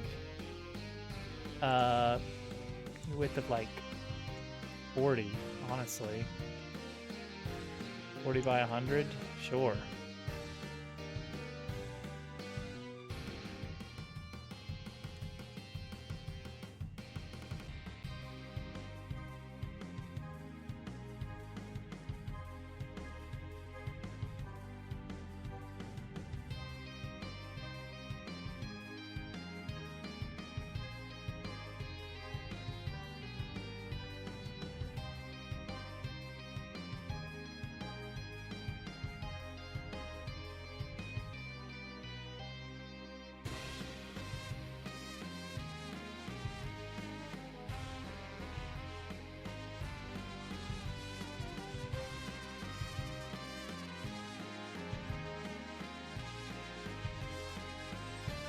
Birdcage.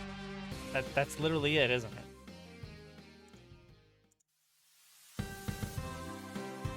Well, what I should do though is I should set it to full white so that we can modify the color in Godot as needed.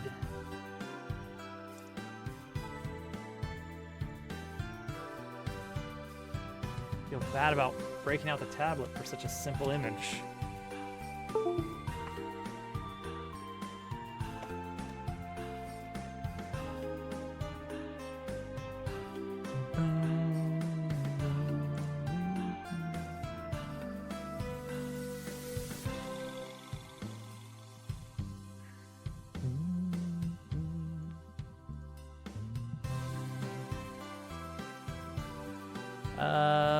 We're gonna do a cylinder.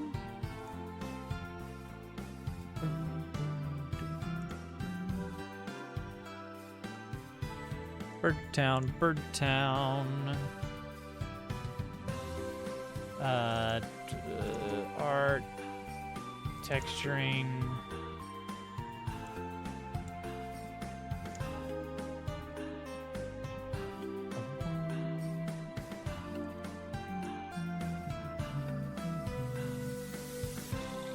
New material. New material. Depth pre-pass. Always depth pre-pass. Give it a nice goldish yellow color. What did I do?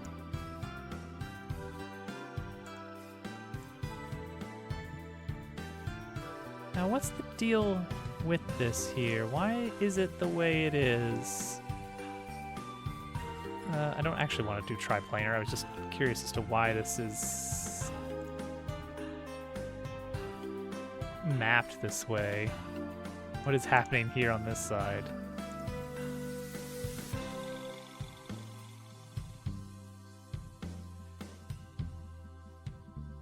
Huh.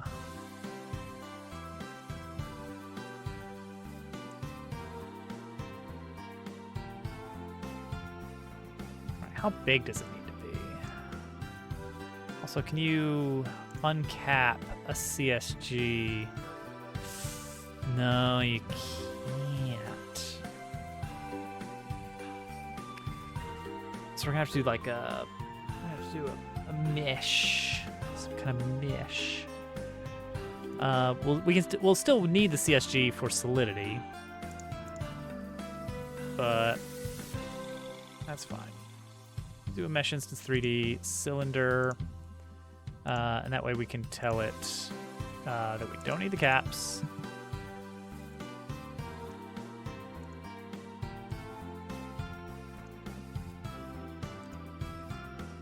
Also that we don't want the culling.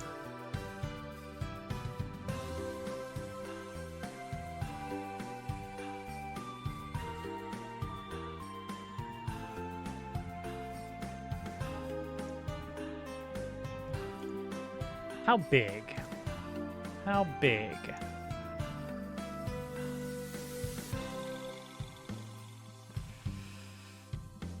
About 3 by 3.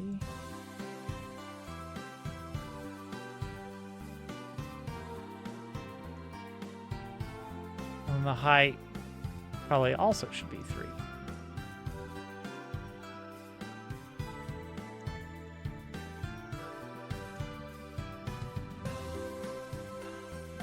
Yeah, seems reasonable.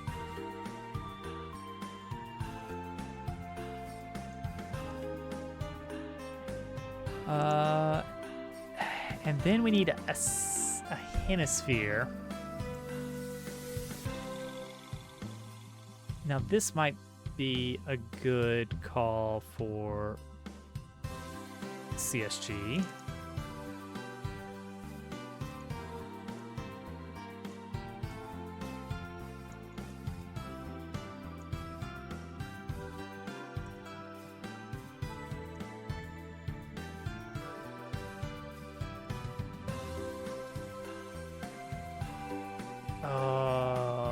Maybe not. Well, maybe so. Maybe this will work fine.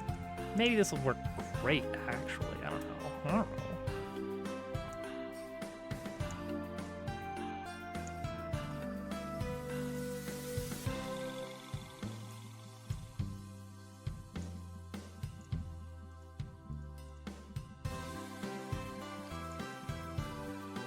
Yeah, as long as you don't look at it from the bottom, then you're fine.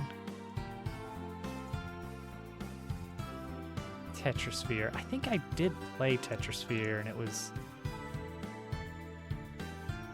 uninteresting. Okay, so this one, actually, I do want just a new material.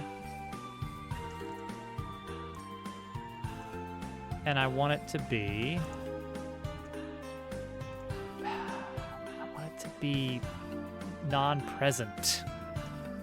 Cull mode both. Yeah,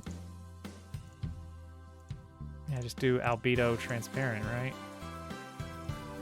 That'll work. That's a silly solution, but it works. All right. That reads decently well as a bird cage.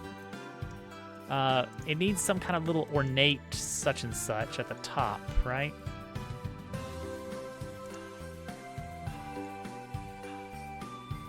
Well, I'll give it an ornate such and such, all right.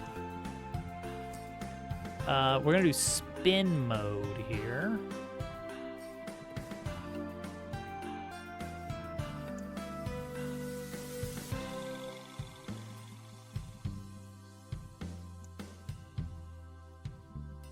So let's see.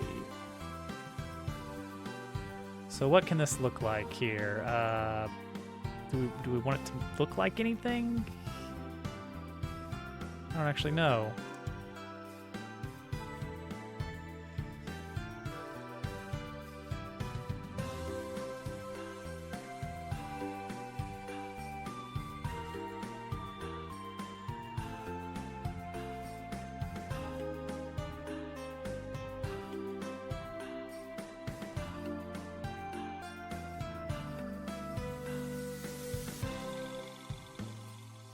No, we're gonna do a different material there, but that's the right idea.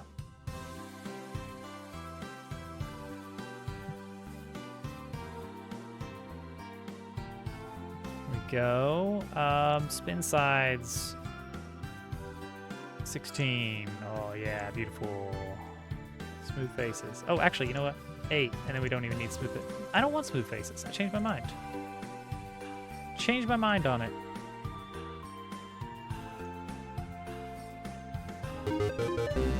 Thank you for the follow. All follows are anonymous. But please, enjoy the show. It's reasonable. That's like, okay, yeah, I get it. I get it. It's birdcage. I get the joke. I do want to scale that a bit, though. Thank you for the lizard party, Mac. Thank you for the lizard party. Caesarius. I assume is the pronunciation. Mac, also thank you for the pit party. We're going to have parties going on for a while, because this just cues them. Oh, well, just you wait. Oh, well, I mean, just there it is. Lizards. The lizards come out. Get your lizards out. Lizards in chat. Dumb. So this is kind of the handle. We're gonna name these. Top cage. Visual. Lower cage mesh, and then the collision. This one's gonna be a little bit tricky. I want this to have no discernible material because it doesn't matter.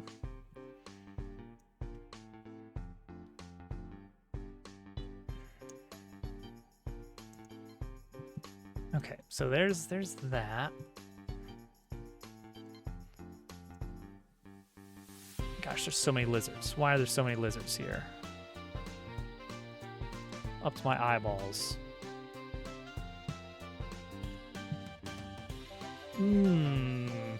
Don't like that.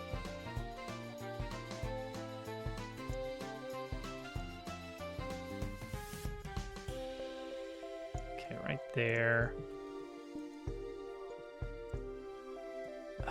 I guess this does need collision, but not very, it doesn't need very good collision.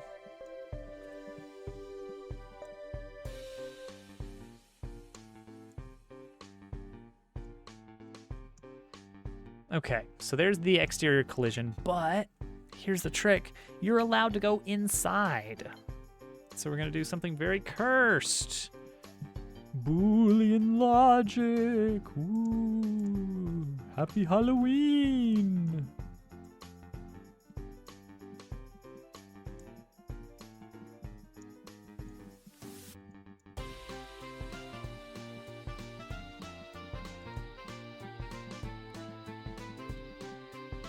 I'll admit, it's got some quirks here and there, but for the most part, I've enjoyed it. I'm starting to figure it out a lot more, and it's kind of getting fun to use, which is great.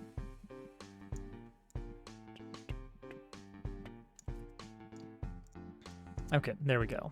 I don't know exactly how we're gonna build the door, but for now, I guess we also want a,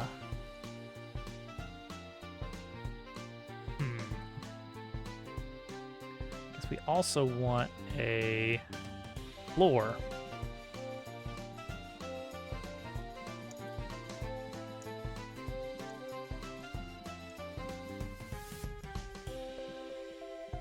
$1.5, there we go. But yeah, it's been fun to pick up. I've enjoyed it. All right, birdcage elevator. Hide that collision. We do need, now that I think about it, a base. We're gonna use the same material from this little handle piece here.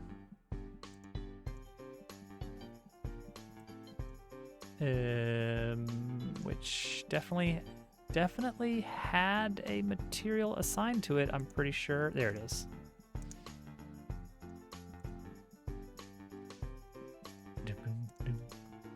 Yeah, that looks pretty good. Like, if I saw that in a video game, I'd see like, yeah, it's birdcage, of course. We're gonna put that under the buildings node here, just for organization. Yeah, and it's gonna go right around here. So the idea is that it'll kind of open its door onto a little something. I don't actually know what. We need some kind of like little landing, like a gangplank.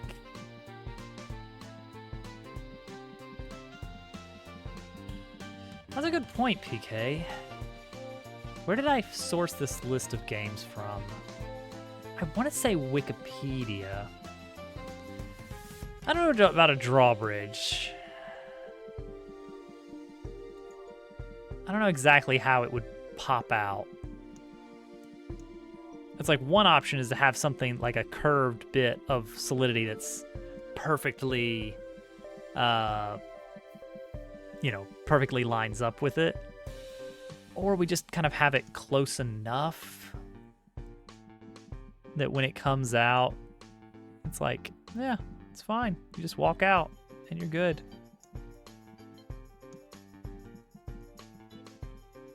We just have a little bit of fencing here, a little thick fence going on.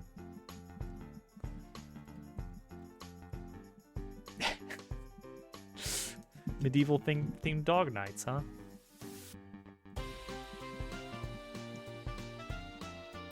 Okay, now size-wise, let's actually get into the game. How big does this feel?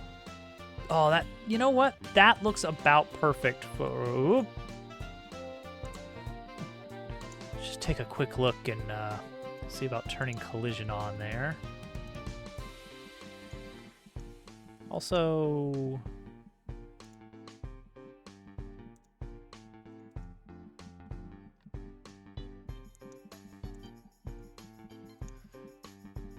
maybe I should turn on collision for the colliders. I don't know exactly how we're gonna manage the door open. Okay, I do know. It's gonna be a trigger and a cinematic. So anytime the elevator is accessible, like if it is at the floor, if you've completed the little side quest to fix the elevator, then the elevator will always be at whichever floor you are. You don't ever have to call it. It's always there. Don't worry about it. Don't ask too many questions. One member is actually Fritz. That happens a lot, doesn't it? That keeps happening. Oh man. Well, so Chrono Trigger had someone who was a frog and someone who was revealed to be a princess, but they were not the same person.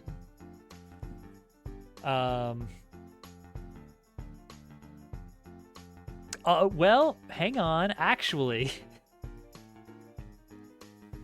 in one of the multiple endings of Chrono Trigger, Marle was a frog because of things. So you did have a frog princess in one of the endings. I never played Chrono Cross. I've heard good things about it.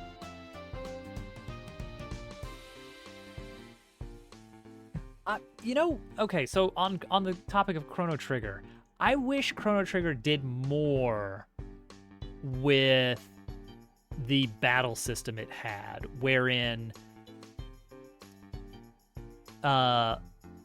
enemy positioning could make a bit of a difference. Like, you had area of effect attacks where you could get kind of like collateral damage on extra enemies for certain spells, which I thought was really fun. Okay, so the plan is the elevator is always at whatever floor you're at, and the door is always open and ready for you. When you step into it, that triggers a cinematic that forces the player towards the middle of the elevator. Partner follows. And then a prompt appears asking you for, where do you want to go? And one of the options is never mind. So you pick a floor, and then it closes, a little animation plays, and fade out, fade in. That's going to be interesting on... I'm going to have to figure out how that's going to work for the room transition code. I think I left room for alternate transition methods, but we haven't ever done one yet. So I'm going to actually need to build that system out. Because right now it's always character starts walking towards a point, fade to black,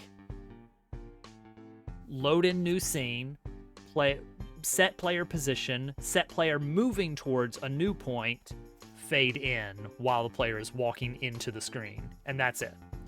So now we've got a new thing we have to do, which is player is in the middle of a cinematic when the screen opens, which is doable. Yeah, I just have to program it. If you hit Nevermind, player automatically leaves the elevator and the trigger resets. That's easy. It's super easy. We'll get some good sound effects on it. So this will be kind of the default state of the town. These bars too small? Like, is it too noisy with all those little lines? You start to get a little bit of a moire going.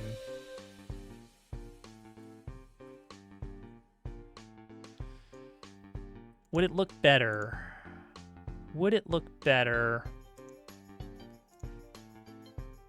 if we doubled...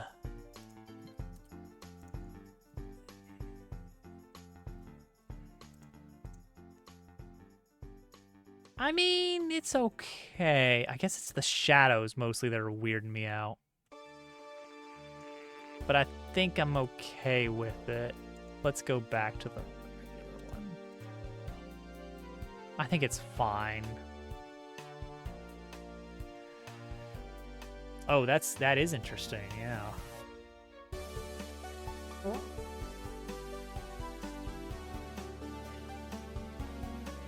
big cast? How big are we talking?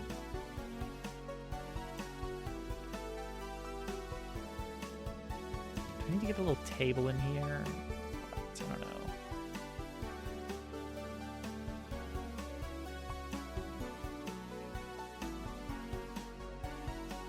This room is still empty. Okay. And then we need our cooking zone here. And so you can get up here. So you can get this either. Oh, did I just run into some weird collision? I'm running into some weird collision here. Guarantee you that's the invisible wall in the back for the thing. Yeah, look at that. There it is. I can see it. I can see it right away.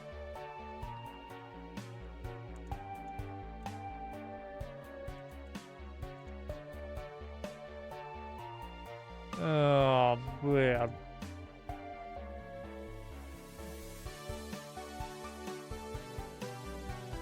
Yeah, it's the little invisible wall.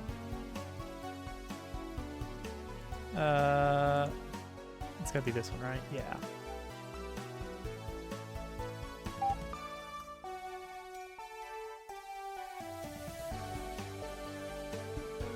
Okay, there we go.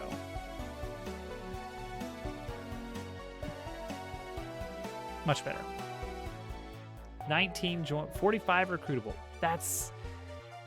I feel like you wouldn't really get to know any of the characters. But I guess it was like a new generation and it had to be bigger and more things going on. But what am I standing on now? What is this one? What is this one here? Or is that the same one?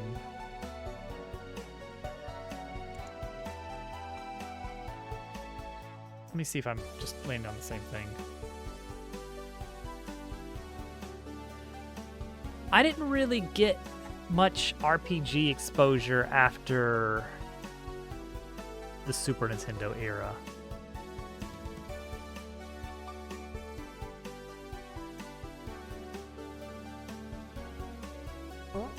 Oh, good.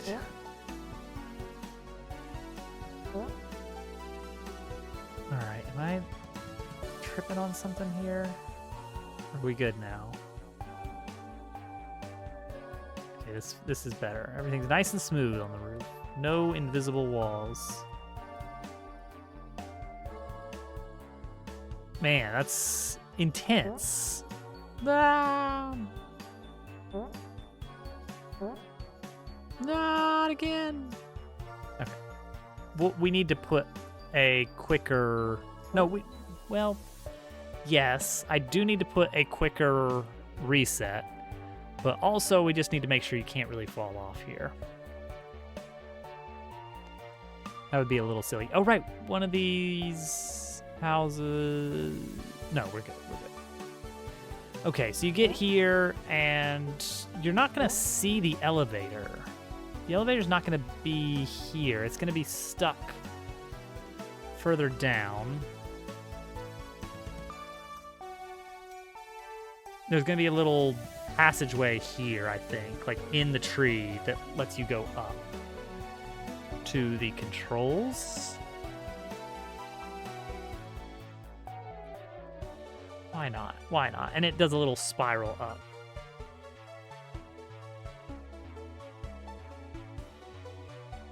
Where are the controls?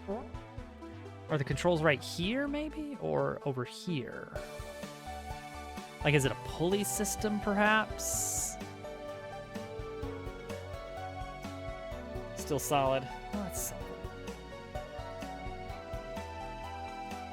I mean, my main RPG growing up was Super Mario RPG, which is not a bad RPG by any means, but probably not a great introduction to the genre.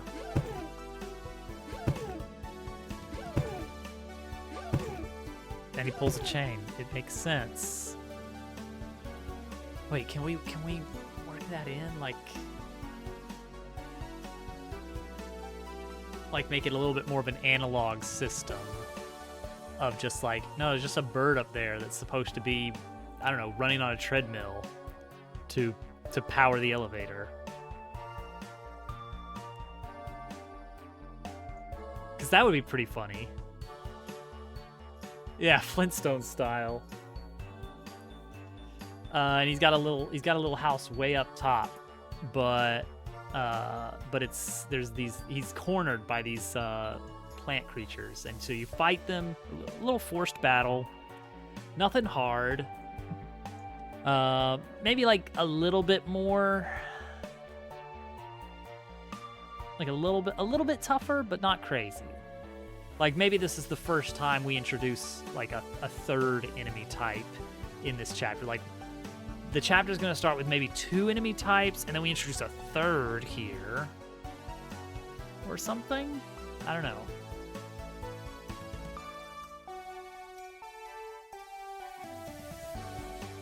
Something that synergizes a bit with the existing ones. And you clear him out, and then he's like, oh, yep, back to work.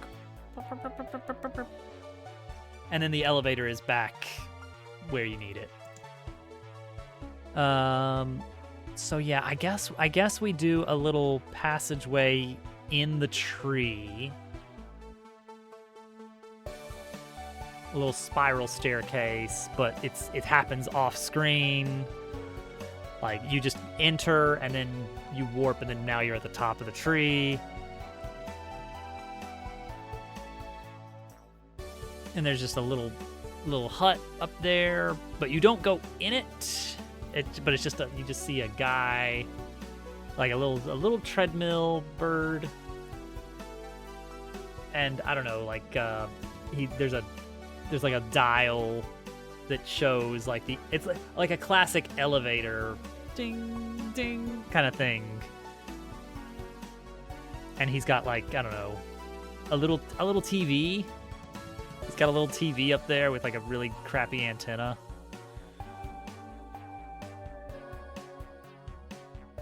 I'm digging it. I kind of love this guy already. He's the elevator operator. All right. Quick. Bird pun elevator operator. The beginning of the game is the final dungeon of the first disc, and your party is all leveled up. Ah. Interesting.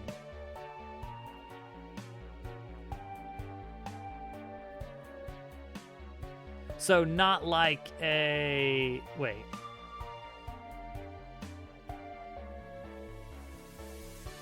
Now, is it like a time skip? Like, and here's how it all happened. Or, you know, a flash, like the game is the flashback up to that point. Okay.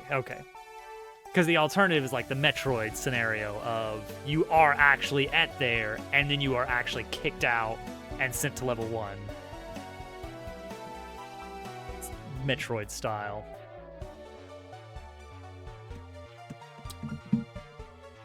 Okay, let's make a little spot here for the bird to live in.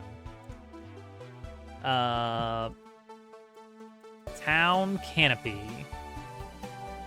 Bird Town Canopy. So this is going to be very similar to Bird Town. So I'm going to copy over a few things.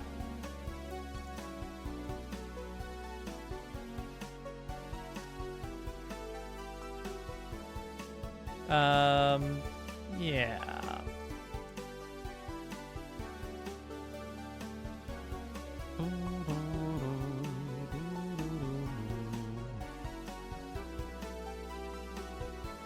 Okay, bird. You can't come out of a tree at the top because the tree doesn't end, you know, at a capped cylinder sort of thing. And if I quickly taper that to a point, that's going to look really awkward. So that's not how we do it. Instead, you come out and I don't know. Huh.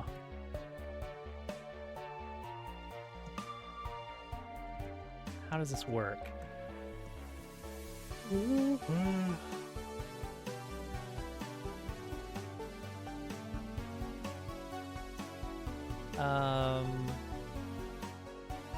Oh, this can also be where I put the lookouts. I wanted to have some little lookout points where it's merely just meant to be like a little vignette where you can like see, you can look back and see the city that you came from, and you can look ahead to the dungeon on the horizon.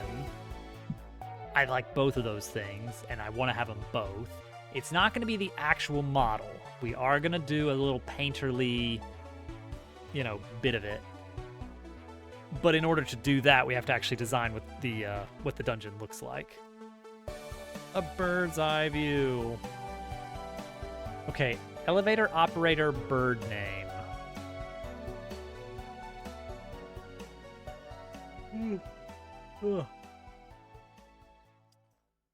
Elevator operator on its own is not something I can easily pun.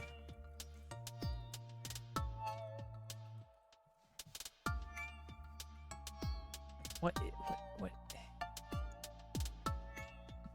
Like, was there lift attendant, liftmen in Commonwealth English, usually lift attendant.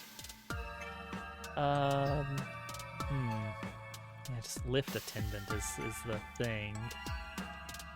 Ooh, this would be a tough one to pun. How do you cleverly combine?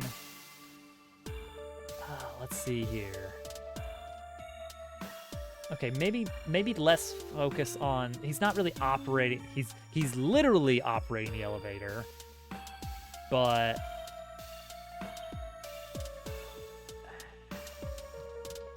he's more of a power source bird. Ugh. Power.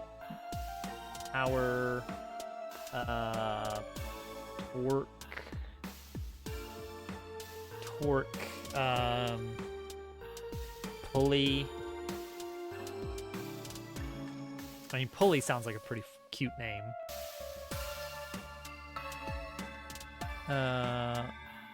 Lift.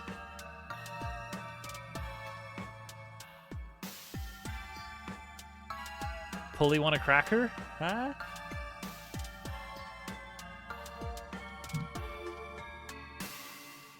There might be something there. There might be something there. Let's file that one away. Just because Pulley want a cracker is okay. It's not my best work, but I do like the idea. I do like Al's idea for Pulley, the parrot. But it's almost entirely based on that line, but of working off of Polly. So maybe. All right. So how do you get it? How do you get up there? We could take this. Take this. So it's like that gives us not a great setup here. Let's get rid of these.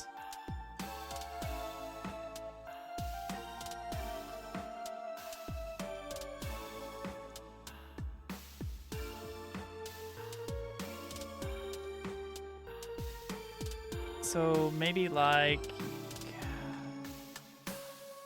all right, let's just, yeah, we don't want to do that, but we could shorten it significantly, I guess.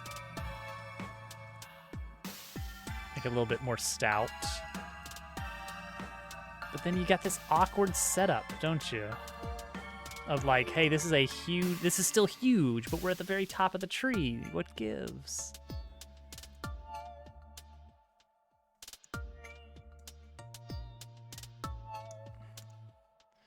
It's like the tree should not end in just an awkward point like this, obviously.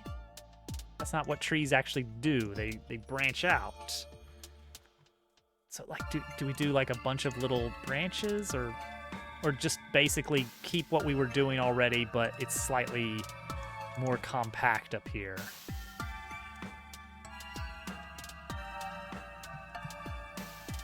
Maybe that's the goal. So you come out. I don't think we want to spiral too much up here. But I do want to emphasize to the player that we're up pretty high. So let's add...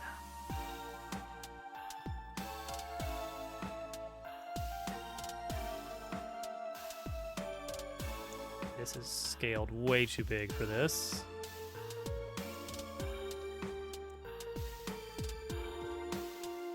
So let's make sure to add a bunch of leaves right below. I think that's a good, easy shortcut for that. That's something. Branch manager. That's good. That's good. Put that in the keep pile.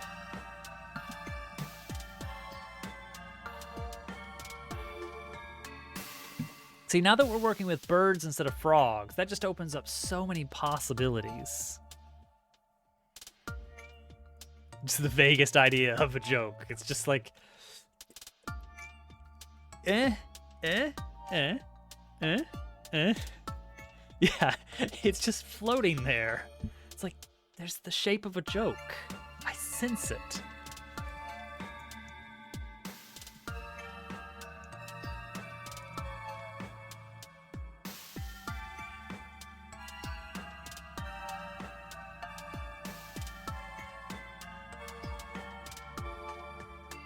See, Birdtown on its own is already pretty high up, but now I'm thinking we want to raise the backdrop up a bit.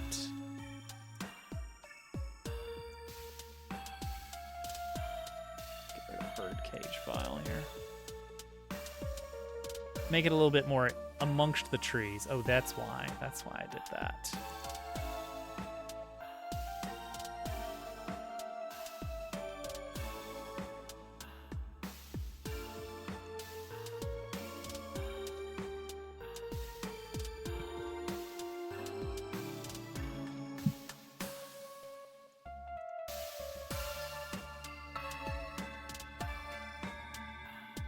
What is going on here? What is going on here? Make it a little bit more reasonable.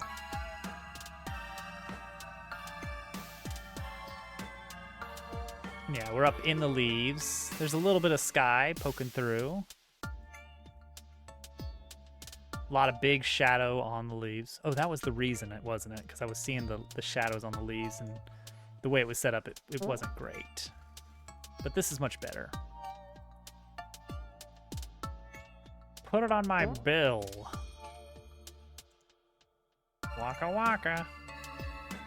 Okay, and then this one will actually be up above everything, and hopefully that'll be enough. So I need to have a tiny little zone here.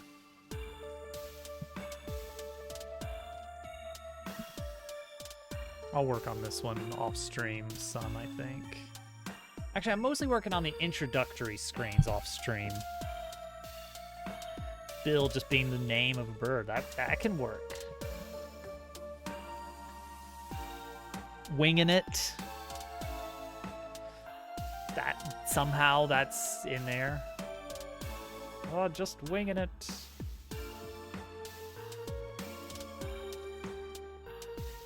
So the idea, chapter opens and you have to walk to the tree through several scenes. Similar to how in chapter 1, you walk from the city to Frogtown. That's like the first bit of the chapter, the first leg. Off stream, I'm mostly working on that leg. Everything from leaving the city to getting to the base of the tree. Thank you for the follow. All follows are anonymous. We're about to wrap up, guys. Posy's doing posy things. Yeah. All right, town is coming along. I would really like to get one area built per week, which is very aggressive of a schedule. But I think it could happen. I think I can make it happen.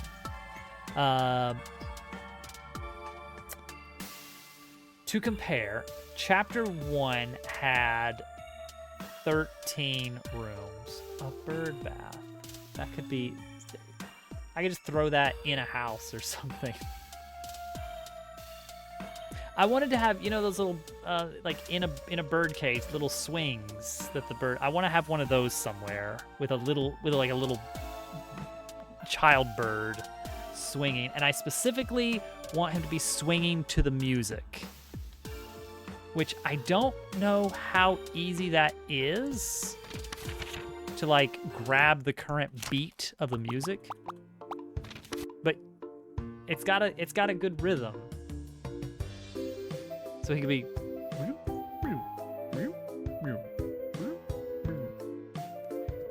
And then if you smack him, he like swings over the top or something and says "wee" with a little text bubble. But yeah, and I think I'd like to have a little bird just kind of dancing around, just jamming. Maybe this one. Maybe this guy gets to dance. But having a lot of stuff happening to the beat of the music would be really cool. I don't know. Godot specifically...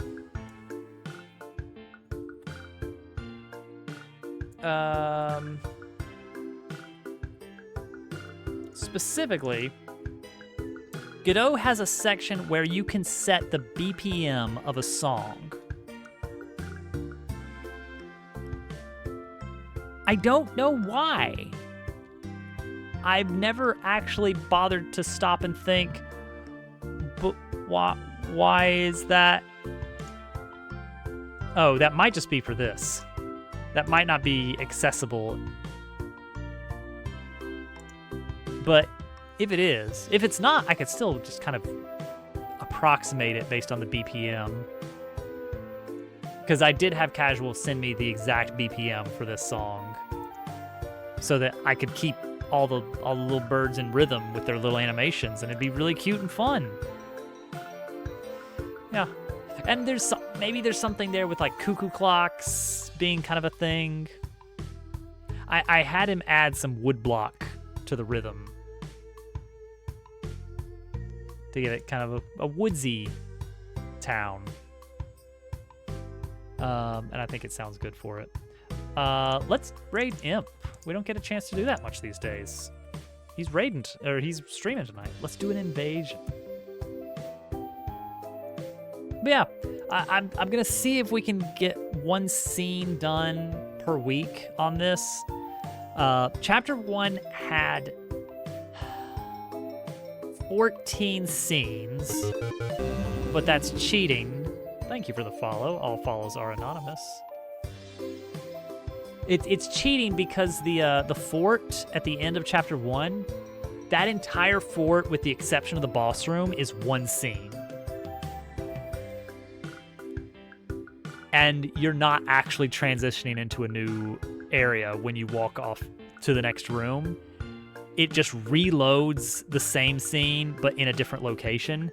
And I did that specifically so that the gates, if you see them in the background from some scenes, I wanted to make sure their state was correct no matter where you were, and I wasn't having to pull some terrible stuff like, okay, gotta remember that if this flag is set, then the gate needs to appear open, but if this flag is set, it needs to be closed, and I didn't want to deal with that, so I didn't.